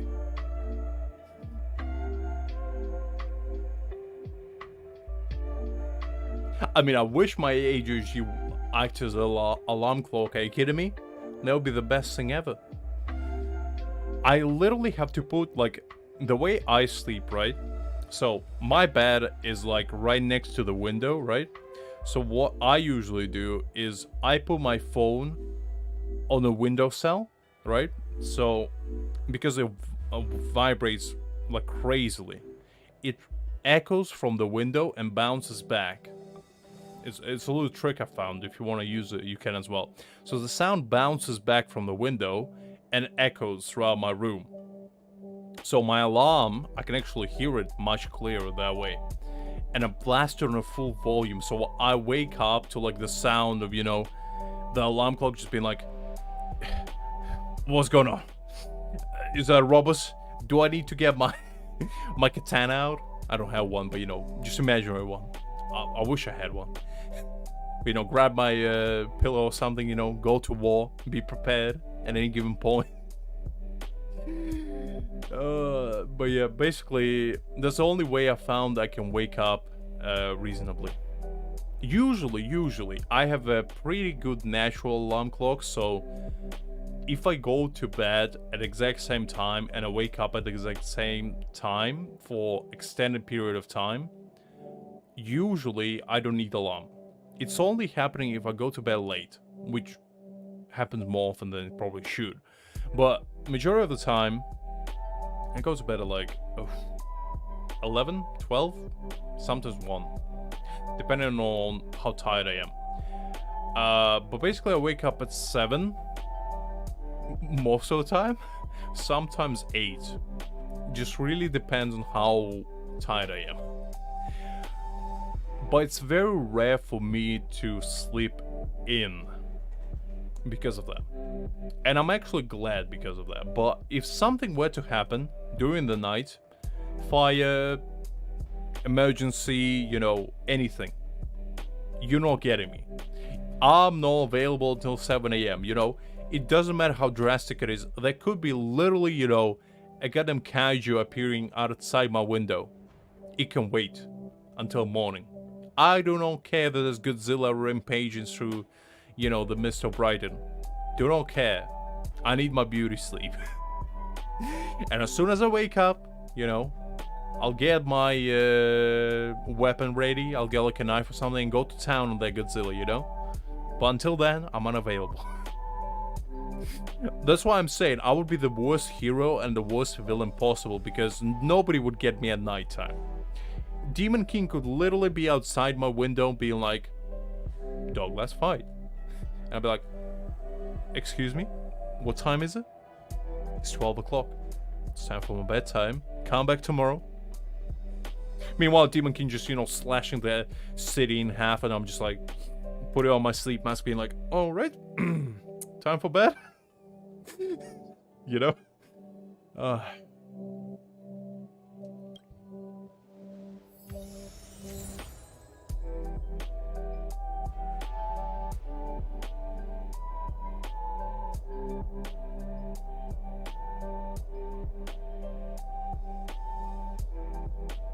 Jesus Christ, Liz. I can't even imagine the earthquakes. You kidding me? I would be terrified. I never was in a single earthquake in my life, but I would be horrified. I don't know how you guys deal with them in America. It's so scary to me. I'm like, I can't imagine just, you know, standing in one place and just ground just giving up on you. Literally ground just collapsing underneath you. I would be horrified. I'm pretty sure that's one of the most scariest things. It's like one of my fears. Just have like ground just completely give up. Returning to the and Scale Gorge waterscape. It's a surreal feeling. Like, I don't have that many fears, but that's definitely one of them. I left so determined. Who would have thought that circumstances would draw me back once more?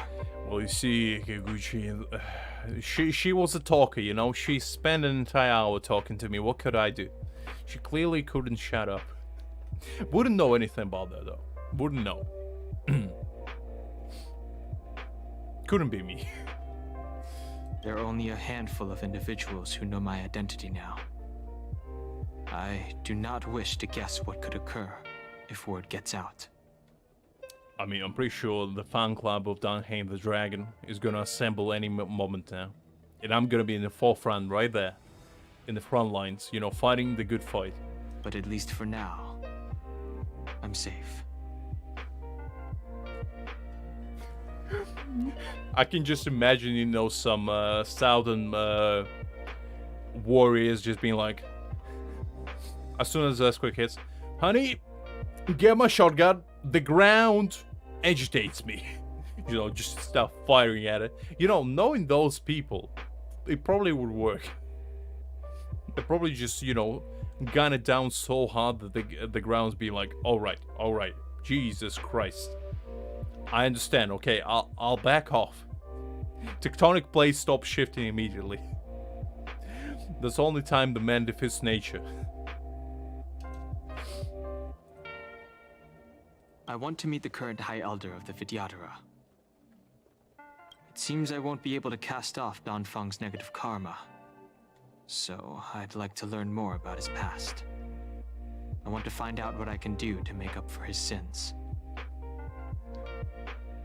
I mean, as somebody that comes from like a family that does a lot of hunting, because my granddad used to be a pretty avid hunter. He had like a bunch of guns in his safe. I definitely can relate to that. Because my granddad, you know, when he retired, he would still keep his guns, and I remember asking, because he stopped hunting for a while. I was like, Granddad, why are you still keeping guns? It was like when I was, I don't know, 13 or 14. Like, well, you see, kiddo, sometimes you gotta assert your dominance. I swear to God, that's what he told me.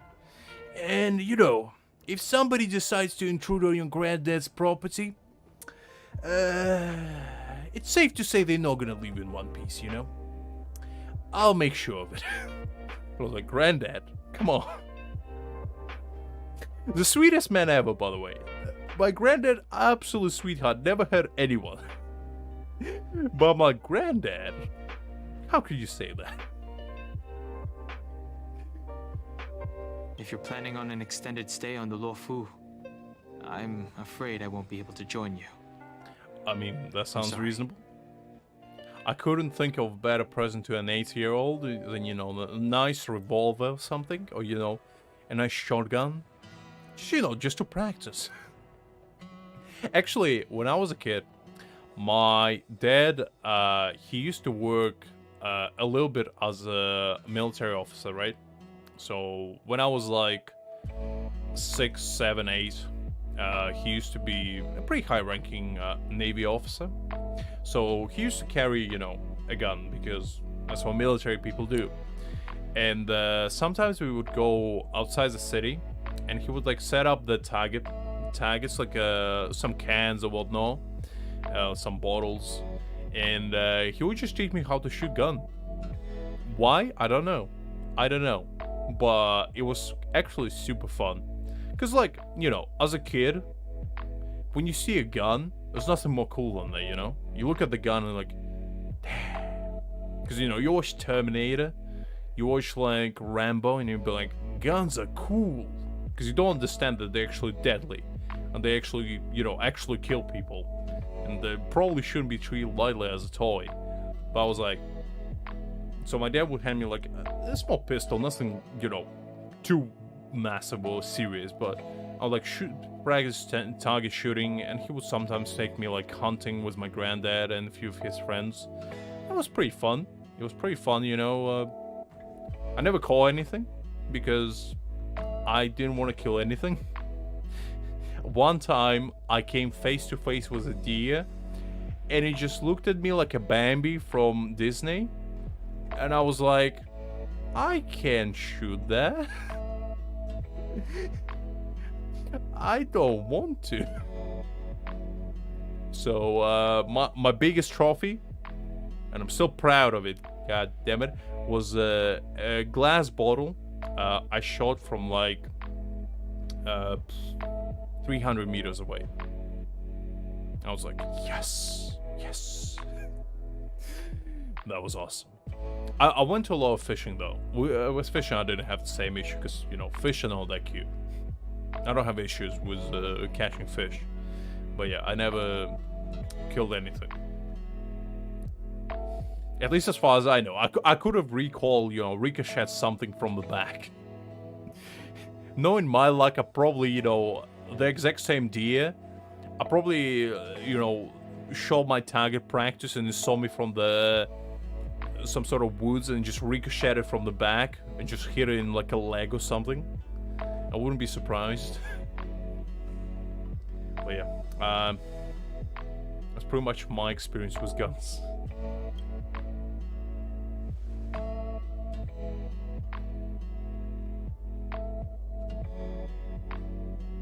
Shooting watermelons sounds pretty fun as well. I feel like, you know, if you're actually doing it for fun like that, if you like doing that as a shooting practice, because I had like a shooting range in my town when I was in Ukraine, and my dad used to take me there to, you know, practice, just for fun really.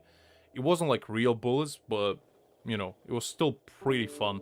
And obviously, my dad didn't hand me a gun with, you know, actual bullets. It was like rubber bullets. Before you guys, it's like, why would your father hand a gun to an 8-year-old? It wasn't actual bullets. It was like rubber bullets, you know, just for fun, target practice. And even if you hit something, you wouldn't die. The worst case scenario would just scare it badly or bruise it. But yeah, that was my experience, and I think the first time I wielded an actual like proper gun was when I was like 12, I believe.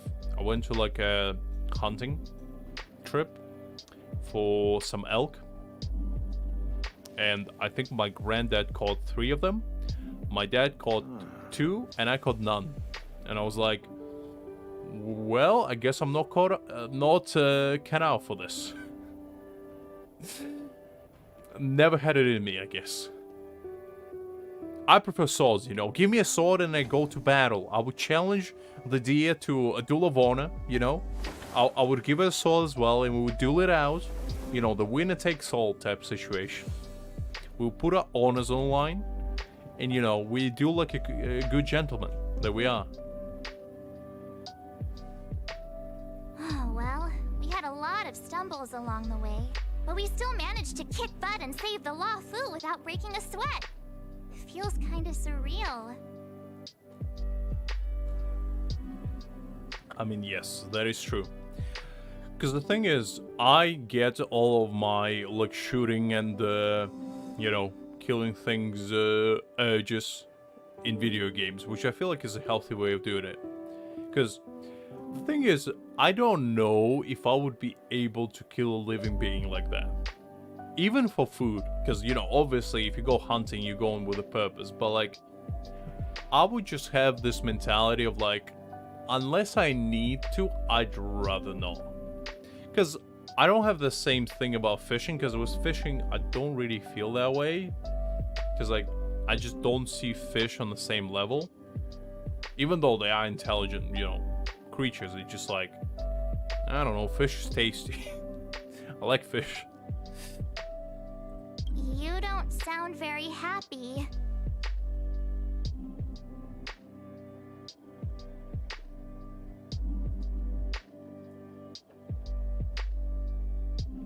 Ooh, Jesus Christ. You scare me, Liz. I fear that stuff. I luckily never experienced it, but if I ever go to America, I would be paranoid about that stuff. Because I'm already paranoid about it in Japan whenever I go there. It's like, ooh, I'm scared of it. Because Japan has a lot of earthquakes, especially during like summer and autumn. It's like not even rare. It's almost like bi-weekly. And I'm like, no. I don't want that. It may seem like the Stellaron hunters are controlling everything, but we create our own future. No matter how powerful they are, they can't make a future that doesn't exist come true. I don't know actually that well, but I did learn a tiny bit of it. Because you can go hunting with a bow and arrow. There's actually like professional bow and arrow nowadays, where you can actually go hunting with it. It's not super beginner friendly, because you really need to have a strong grip, and usually it's very like endurance taxing, so you need to be like in really good shape in order to pull a string even. But majority of the time is relatively easy to use. Relatively. It's not like super advanced, at least not the ones that you get like standard ones. There's some that like insane was like the scopes and everything, and I'm like, Jesus Christ, I'm going to a hunting, or am I going to, you know, hunt people? I'm hunting a deer here, no, you know, Jason Bourne. Why do you need all this like heat detectors and whatnot? Since showing up, we've saved a lot of people and averted disaster for the whole Xian show. Who cares whether someone or something was directing it?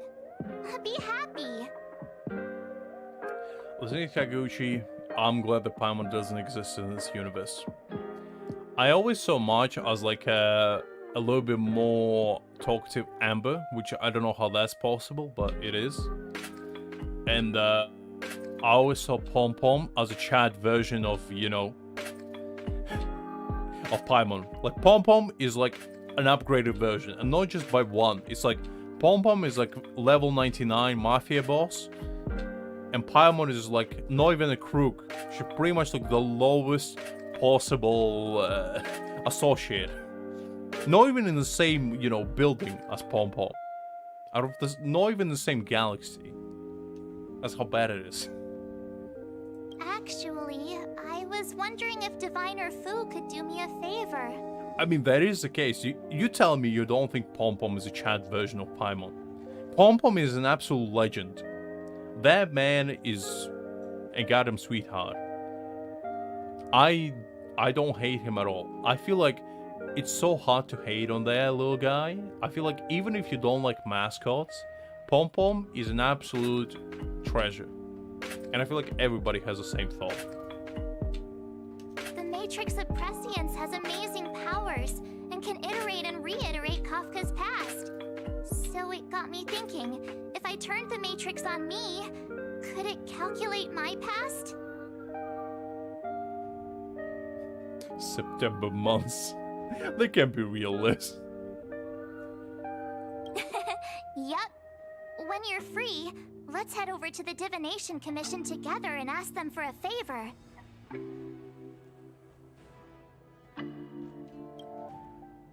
Yeah, bows are very pricey. At least if you want to get them from, like, carbon. Because those are very pricey. But they're, like, super good bending ones. You can get, like, wooden ones as well. But those are not as good. Because they don't have, like, the string. It's very sharp. So it's much easier to cut yourself. So you need to wear like specific gloves. If you get like the proper ones with like metal alloy, it's much simpler to use because the string doesn't require as much pull, so you don't need to apply as much pressure, and the give is much easier. It's like much smoother. The only reason I know that is because my friend is pretty big in archery, so he has like a bunch of bows in his house, and he lets me use them every now and again whenever I go there, because he has like a shooting range outside his house, because he lives like near the woods, so he has like built archery practice targets, so he goes there to like practice, and every time I come he shows me around. I'm like, interesting. I was never good at it, but I'm decent. I can shoot a target from at most maybe 400 meters away, but that's like, that's tough. That's tough. At that point, I need to be, you know, like on point. I need to have one of those scope thingies. Because I swear to God, some of the stuff that he had, it was like, he had like heat detection, he had like scopes on top of scopes, like double scope, and I was like, why do you need two of them? Isn't one enough? He's like, well, one is infrared and another one, you know, is just regular scope. And I was like, infrared? What do you mean infrared? Who are you hunting? Are you hunting Bigfoot or something? He was like, well, if you want to hunt it in the nighttime, you know, you need that. And I'm like, and at nighttime? Why would you hunt at night? Don't you sleep? I mean, it's fair enough, but like, Jesus Christ. Some people are so dedicated to that stuff. I'm like, if I would go, I would just take It's random hard for bow a and be like, wanderer to find I just rest in pray this for the world. best, you know. If it hits, hits, and if it doesn't, you know, it is what it is. I'm not gonna be too upset about it. I mean, look, literally, why do you need this stuff? And I remember asking him and be like, well, how much one of these cost you? And he was like, well, it's tough to say, because, you know, it depends on the, you know, the material it's made. It depends on, like, what function, what else. Like, just general prices. Just give me a baseline. And I was like, well, anywhere from like 1,000 to 3,000 for one of them. And he like 10 of them. And I'm like, excuse me? What did you say? So you telling me, let me get this straight. So you telling me you have bows worth around 30 grand in your house? Is that what you're saying? It's like, well, yeah, around that. I'm like, and you don't do it professionally either, right? You don't like go to competitions or anything. And like, no, I just like it as a hobby. And I'm like, okay, well, I'm glad you have a hobby, I guess. Because I'm like, I understand if it's a hobby, but like, Please extend spending such excessive amounts of money on something you don't even, you know, partake in professionally. And he like 10 of them. And I'm like, why do you need 10 of them? And it's like, well, it's different materials, you know, it's used for different things. And, you know, some of them are like water resistant, some of them are like heat resistant. I'm like, water is heat resistant? Wait, what? Why? What do you need? What's gonna happen? What's gonna happen? Are you planning to go to Sahara and hunt like a camel or something? Or are you planning to go to like a Amazon rainforest and, you know, hunt a goddamn gorilla? Like, what are you trying to do here? Are you trying to become a Steve Irwin or something? Like, what are we talking about? But it was just fun hearing his reactions, because he was like super calm about it, because he understands that, you know, I'm making a joke out of it. I wasn't serious about it, because, you know, I'm perfectly chill with people having hobbies. Like, I was just genuinely curious. Because, I don't know, it's just fun to me. I will. Our condolences, Hellmaster. And I was like, well, I mean, I definitely can think of better ways to spend your money, but I guess if it makes you happy. And I remember asking him, so do you think it's worth it? He was like, absolutely not. It's like, okay, great. I'm glad we are on the same page. So you do understand that this is stupid. He's like, oh yeah, I do. Wait, no, I enjoy it. I was like, okay, fair enough. You do you, my boy. You do you. You have guests. I shall take my leave. I mean, I'm sure some people could say the same if they saw how many games I used to have back when I was a kid. They would be like, why do you need hundreds of games? I'm like, well, because I enjoy, you know, I like playing games and, you know, the Express for saving the law from the it's a nice pastime experience, you know, what can I say?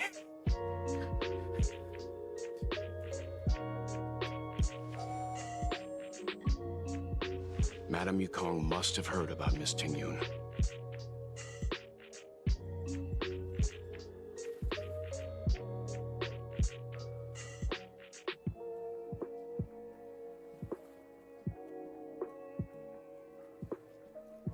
I mean, that is fair enough. You know, you gotta have some people like that in your life, Liz. You gotta have people who have your back. Because the thing is, I'm not a violent guy, right? I don't like violence. I don't like getting into confrontations, but I was never shy away from a fight if it's somebody else involved, you know? If it's just me, I'm like, I'd rather not, but if situation arises, you know, it is what it is. But whenever my friends will get involved, I'm like, just give a word, and I'm in. I'm coming. One time, so, just to give you an example. I know I'm talking a lot, but this is like a chill stream, you know, where I'm really giving you my stories, and then we have some dialogue in the background. So, one time, it was me, my friend, and one of his friends. We were like just walking down the street, and I remember just out of the corner of my eyes, like 5 people walking out of the alleyway, and they recognized my friend, and they just called him over just to ask him, "Are you good? Do you know them?" And he's like, "Oh yeah, no worries." And I was like, "Okay, well, I guess we'll just wait." Me and my other friend, we just popped into like, I think it was like McDonald's or something, just to grab like a McFlurry or whatever.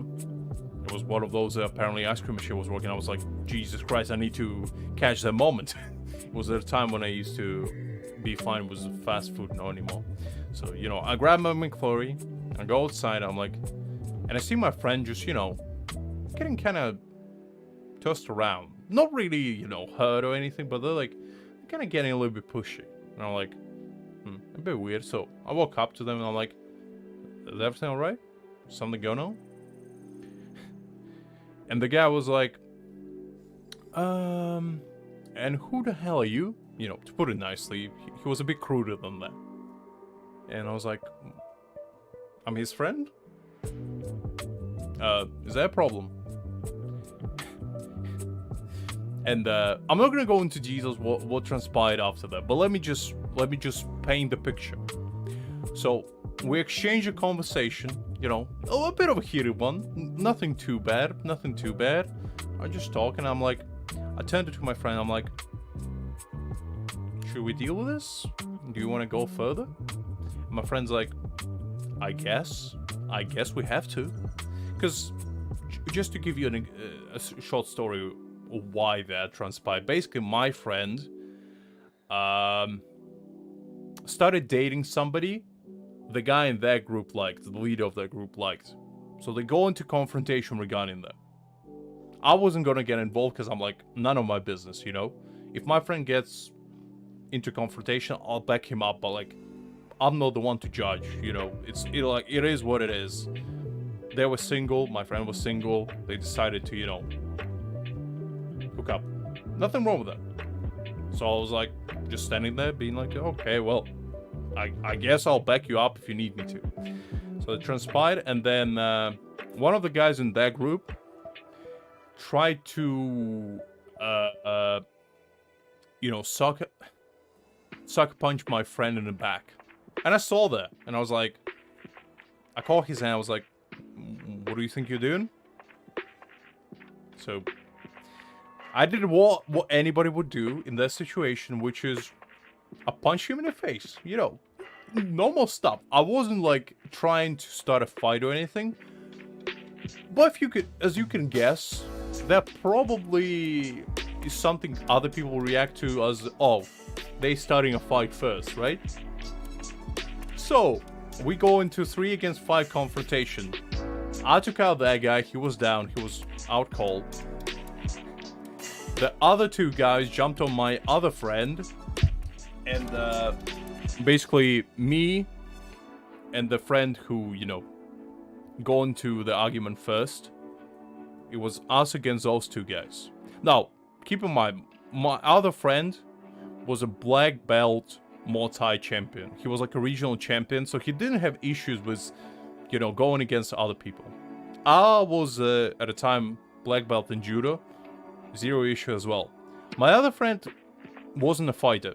He didn't like to get into confrontation, but he was a relatively large guy. You know, he could stand up for himself. He wasn't like a pusher to be pushed around. So, what I did basically, I grabbed one guy in an arm lock and just kind of put him to sleep because I didn't want to, you know, hurt them, because I didn't want anybody to press charges or anything like that. And there was like other people around, so I didn't want to be too aggressive. So put him in a headlock, put him out. My other friend already dealt with the other 2 guys. They were like out cold by the time I even looked there. And you know, it was my friend against the guy that he started confrontation with. And I was like, in my mind, I was like, should I do something, or should I just let him deal with it? Because, you know, at one point I was like, it's not really my place to interfere in that, because technically it's between them. But I was like, well, my friend is not really a fighter, and the other guy is bigger than him, so I'm like, so basically, I almost broke that guy's arm, basically, is what I'm saying. I put him in a, basically there's this position in judo where you armbar somebody's hand and like lock it with your legs. I don't know how to paint a picture to you, but basically imagine somebody laying flat, you grab their arm on the side, you arm lock it, you know, proper arm lock, and then you lock the shoulders and everything else with your legs. And I almost broke the guy's arm. And I almost got into trouble because of that. But I felt like it was justified violence at that point, because I usually don't like getting involved into fights at all. But I felt like in that case, I was justified to do that. And that was the only time I actually almost seriously hurt somebody. Unintentionally. Yes, I have heard. Seeing 4 leave, yet only 3 return, was enough for me to know that Fu Xuan's report was indeed correct.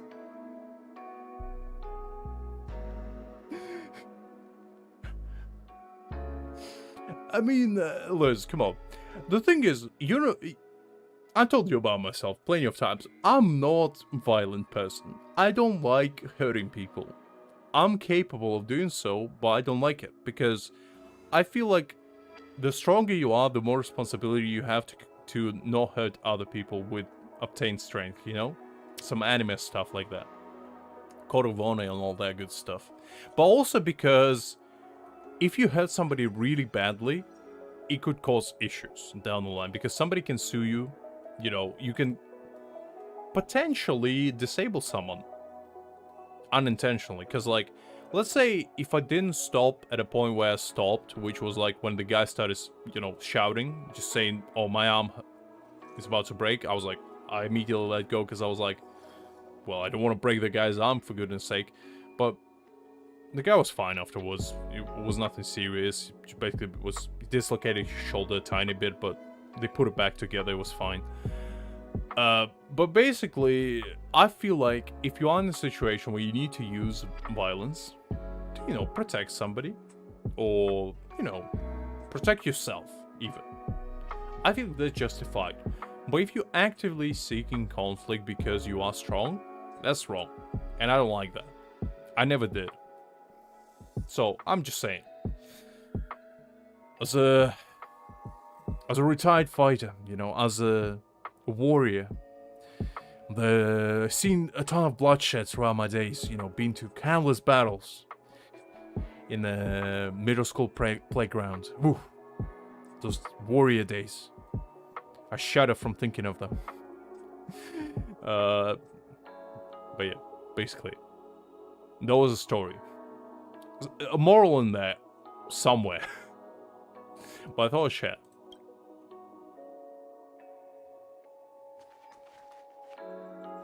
But yes, Kayuchi, I do have quite a few friends who are pretty scary to mess around with.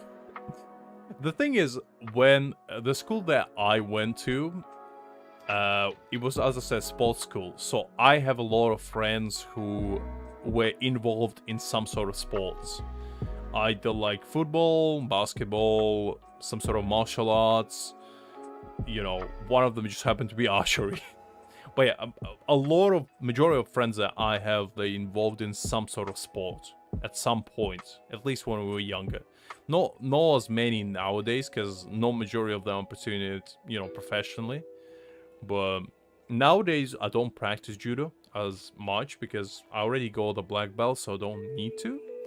But technically, I can teach other people, technically, if I wanted to. But I'd rather not. I can imagine teaching other people. So, you know, when somebody assaults you, you grab him in an armbar and twist his arm until he gives in. And, you know, you assert your dominance that way. Don't worry about consequences. That's fine. But yeah, I don't want to be responsible for, you know, teaching the youth the ways of the blade, if you will. I still can't believe it. The whole report reads like a bad joke. Simply unimaginable.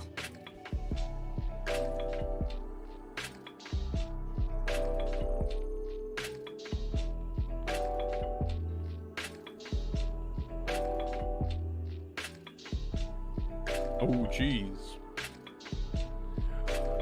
Yeah, that's pretty scary, because, you know, for girls especially, I can't imagine, you know, if, like, let me paint you a scenario. If you're a girl, right, and let's say your significant other just gets into confrontation and gets just punched in the face, what do? You know, unless you trained in the martial arts yourself, it's probably very scary for, you know, women. And I can sympathize with that a lot, because, like, I wouldn't want to be in that place at all, if possible. Because, you know, it's like, especially if somebody didn't pick a fight, if somebody just comes out of nowhere, because, you know, there's some people out there that just looking for a fight. I met people like that. You cannot help it. Some people are just stupid, you know? And the best thing you can do is ignore them, obviously, but sometimes you cannot. Sometimes, you know, they say or do something that you just, you know, it deserves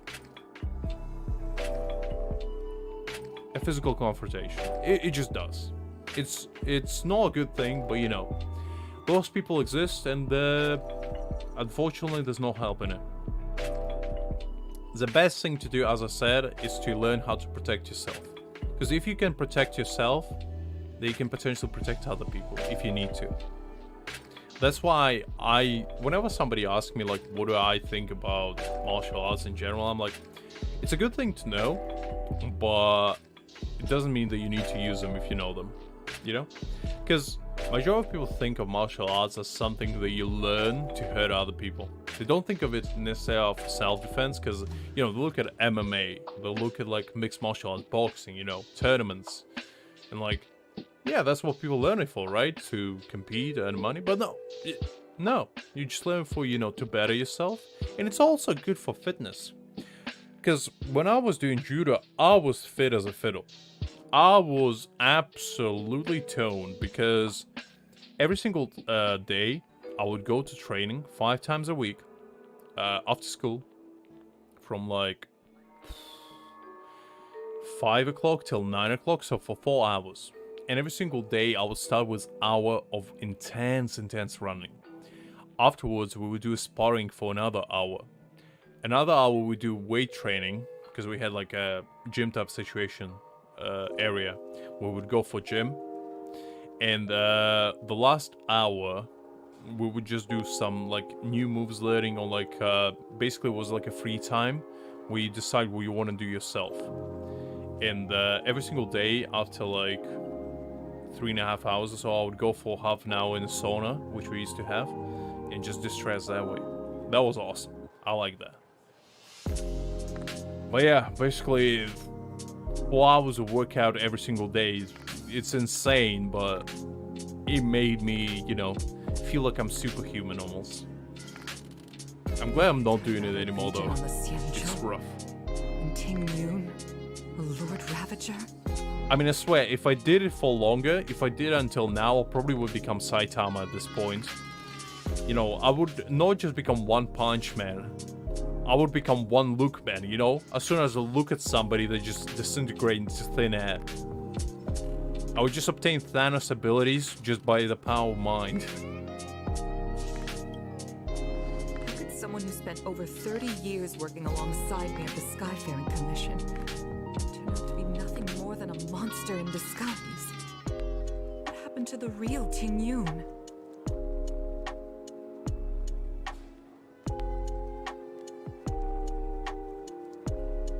I mean, fair enough, Liz. I think you shouldn't be afraid to defend yourself if you need to. As I said, if you feel like somebody, you know, disrespected you in a way that you don't think appropriate, and there's no like verbal what's the right word? Verbal agreement, I guess, you can reach with them, or verbal understanding. Sometimes you gotta throw hands, and it is what it is. I'm the first one to admit, sometimes you need to throw hands, and just no helping it.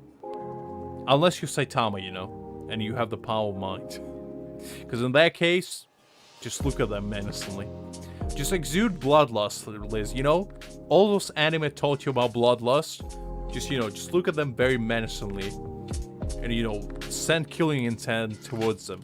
That's the best way to scare off your opponent before they even start targeting you. You know, mental games.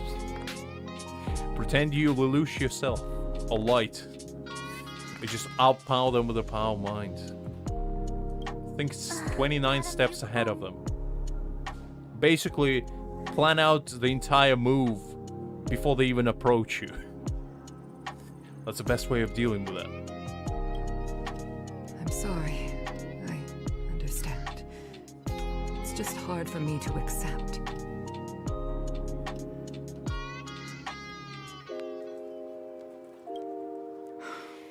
Thank you for bringing Ting Yun's belongings back to the Palace of Astrum. The Stellaron crisis has cost us too many comrades. Brothers, sisters, children. I'm honestly completely phased out of what the story is about at this point, but, you know, I'm invested. I'm invested. I'd like to invite all of you, as witnesses to this war, to a soul-soothing ceremony hosted by the Skyfaring Commission. Will you consider?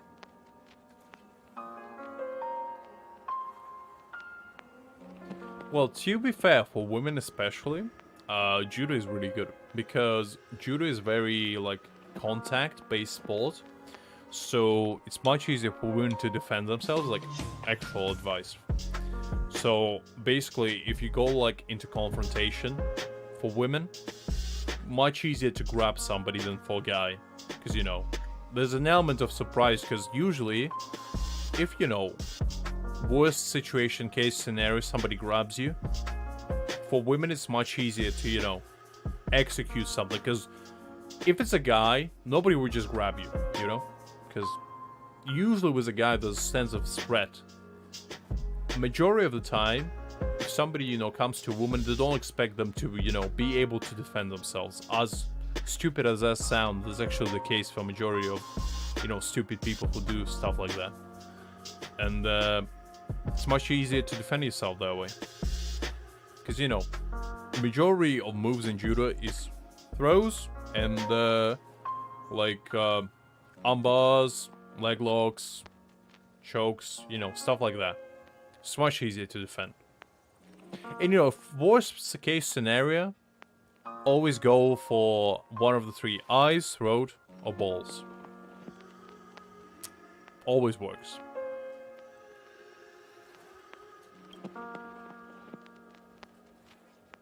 A soul-soothing ceremony? There's no such thing as honor in, you know, a street fight. That's all I'm saying. To put it into short life terms, a funeral. You see, for long-life species of the Xianzhou, death has always been a distant, mystical concept. Ordinarily, the Ten Lords Commission guides people to the Hall of Karma before any symptoms of Mara are detected. There, they leave behind their lives and wait for their time to come. People are used to a short farewell as opposed to a tedious burial process. Given our limited lifespans, the only ones who place value on ceremony are us Foxians. Interesting. Countless Cloud Knights lost their lives or became Mara-struck during the crisis. The Hall of Karma couldn't take them all in, and so they passed away. All of these sudden deaths and unfulfilled wishes remind us that long-life species still live out insignificant and limited lives. I mean, Liz, as I said, as long as you can protect yourself, there's no shame in anything. If something helps you to protect your safety, it doesn't matter how underhanded or, you know, unfair you think it is. If it works, it works. That's all I have to say. By combining Skyfaring Commission technology with Foxian ceremony, we honor those who have passed on. We place items of the dead onto star skiffs and send them out to sail between the stars, to shine brightly among them. I mean, judo is not the only one that's really helpful. I mean, there's plenty, you know, there's jiu-jitsu, there's Muay Thai, even boxing is really good. Plenty of sports, you know, will do the trick. It doesn't have to be judo. It's just, I'd personally say it's ideal for self-defense, at least. Because, you know, if somebody grabs you, judo is probably the best one to, you know, defuse the situation, if you will.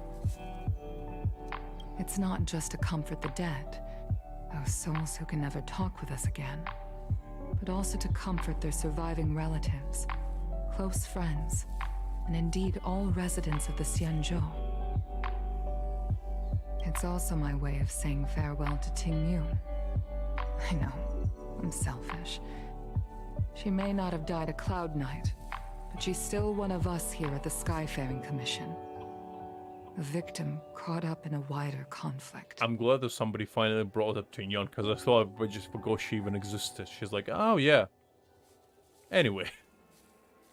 I'd like to hold this ceremony as a way of distancing the memory of Ting Yun from the Lord Ravager who tarnished her identity. The thing about boxing is, like, for boxing you need to have an advantage in physical build. Because, like, your fist is not as strong as your elbow or your knee.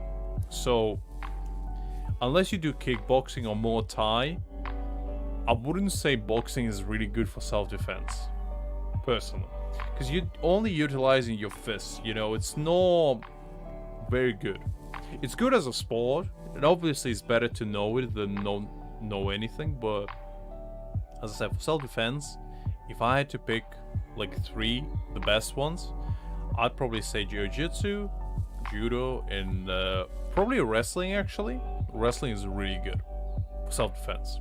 Like proper wrestling, not, you know, the jokey kind. The actual wrestling is really good.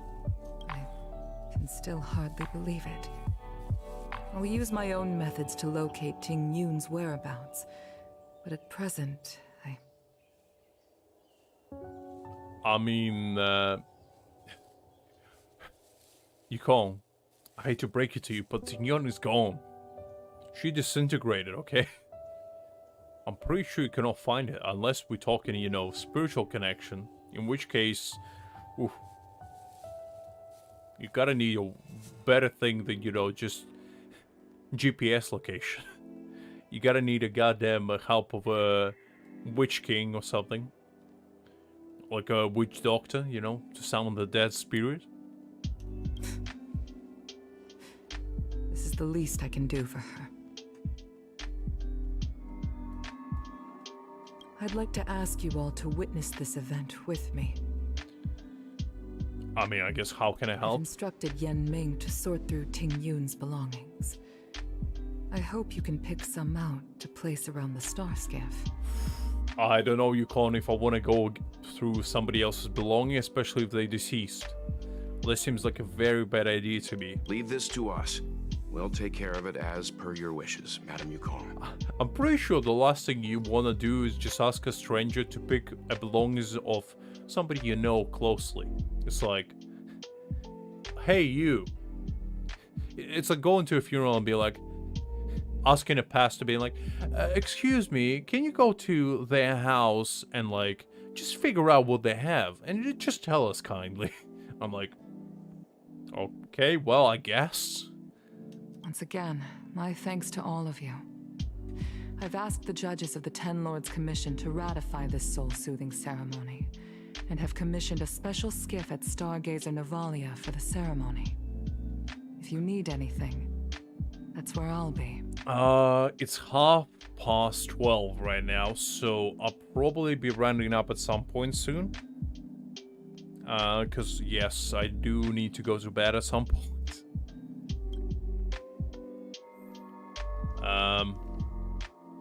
Okay, let's see. Did we do all the, like, daily stuff? Because, if we didn't, we probably should, because it's 3 hours to go before it refreshes. Alright, let's see. Maybe do all the, like, miscellaneous things first. Have that. Claim that. Salvage something. I don't know. Just a random green thing. See, do I have any? Okay, I don't have any. Let's salvage one hat. Things I do for 60 star jades. Unbelievable. Do I have enough? Okay, so I need to clear this. Alright, let's clear it one time.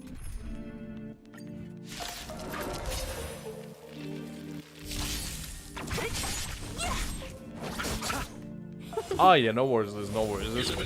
It's fine. Whenever you have time with that. It's not to worry. There's still plenty of time, so we'll figure it out at some point. Alright, anything else? Let's see. Let's do the daily thing, and I guess I'll probably call it a day after that.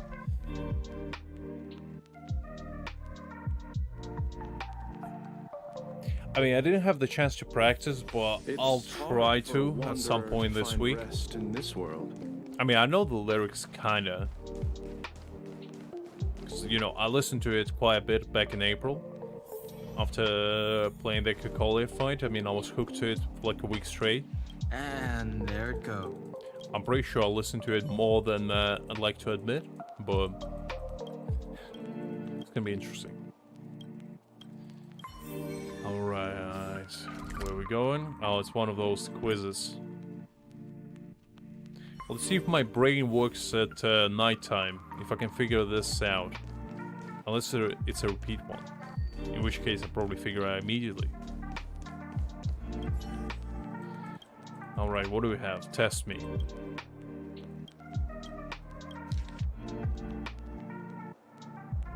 Okay, I heard that there's ancient treasure buried in this sumptuous corner of the snow plains. An explorer, tall, blue, and handsome, found. I'm glad they described them that way. Found the treasure after quite an adventure, and before them, they found 2 talking doors, 1 gold, 1 silver. One of these 2 doors only tells the truth, while the other only tells lies. Behind one of these doors lies treasure, behind the other lies an ancient monster.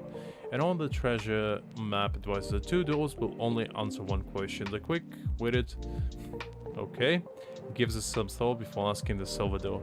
What would the gold door say about the thing that lies behind you?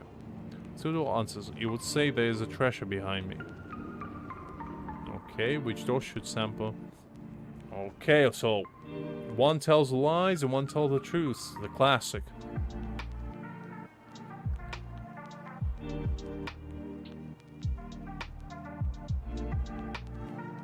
So does it say that they tell the truth anyway?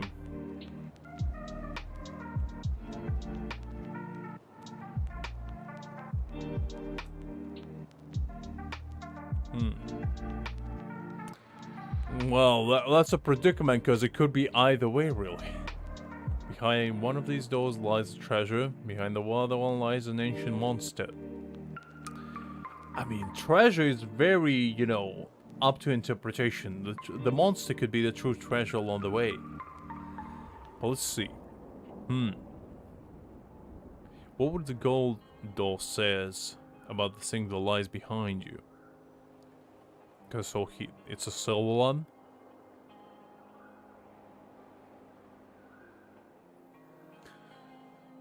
So, if the golden door says that,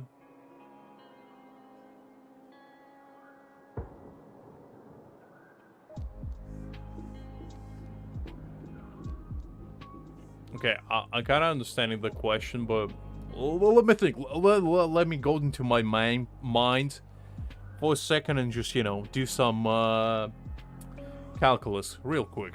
So, to elaborate. Silver would say that gold has a treasure. Now, what that would mean, if gold confirmed it, then gold cannot lie. No, wait. Silver would lie, and gold will tell the truth, because the gold will know that the silver... No, the silver would know that the gold only lies.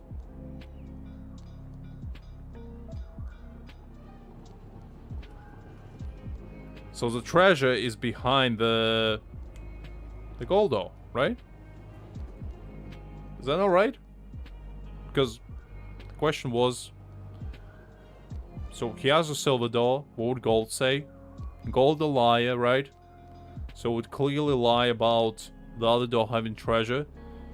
And since the silver door can only tell truth, you would say exactly that. So it's behind the gold, right? I swear to God if I'm wrong. It's a gold, right?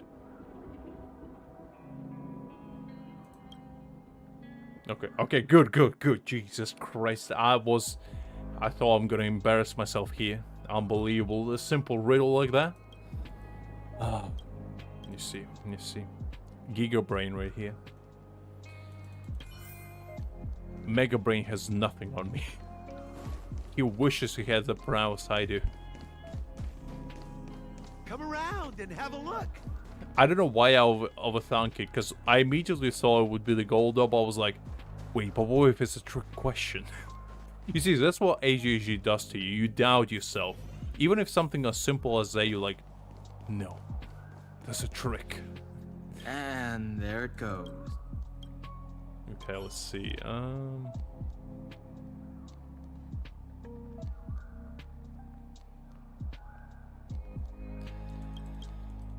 I'm just saying, if there's a question in real life, I wouldn't trust myself.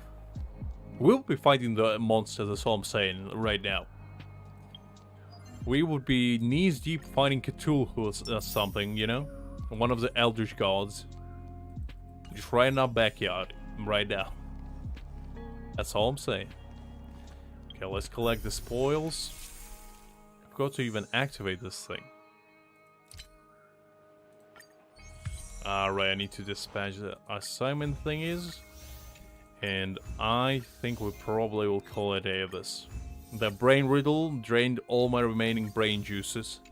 I need to recharge it for the next riddle to flow in. Riddles are my weakness. Like my kryptonite. Anything to use my brain exhausts me immediately. Alright. I think we'll probably call it a day right here, guys. It was fun. I know I got here a little bit late today, but, you know, a special occurrence arose and it required my attention, so what can I do? But hopefully tomorrow I can come at a more adequate time, which is 8 o'clock as usual, and hopefully we're gonna have a little bit more fun with I probably will do Honkai again, since I most likely will actually look at the story instead of talking all the time. But, you know, I thought today is going to be more of a chatty type stream, you know, where me and you just talk to each other, open up, and see what Lux is all about, you know. You learn probably quite a lot. Probably things that you shouldn't have learned as well. But you know what? Now you do know. Okay, so guys, I hope you have a nice remaining to your evening or day, depending on where you are. And as I said, I'll catch you all tomorrow. Have a good one, everyone. And remember, Lucia's always watching. He knows what you're doing. So make sure you don't do anything the world says this man, because you know what? He'll be coming after you otherwise. Anyway, jokes aside, see you guys later. Bye-bye.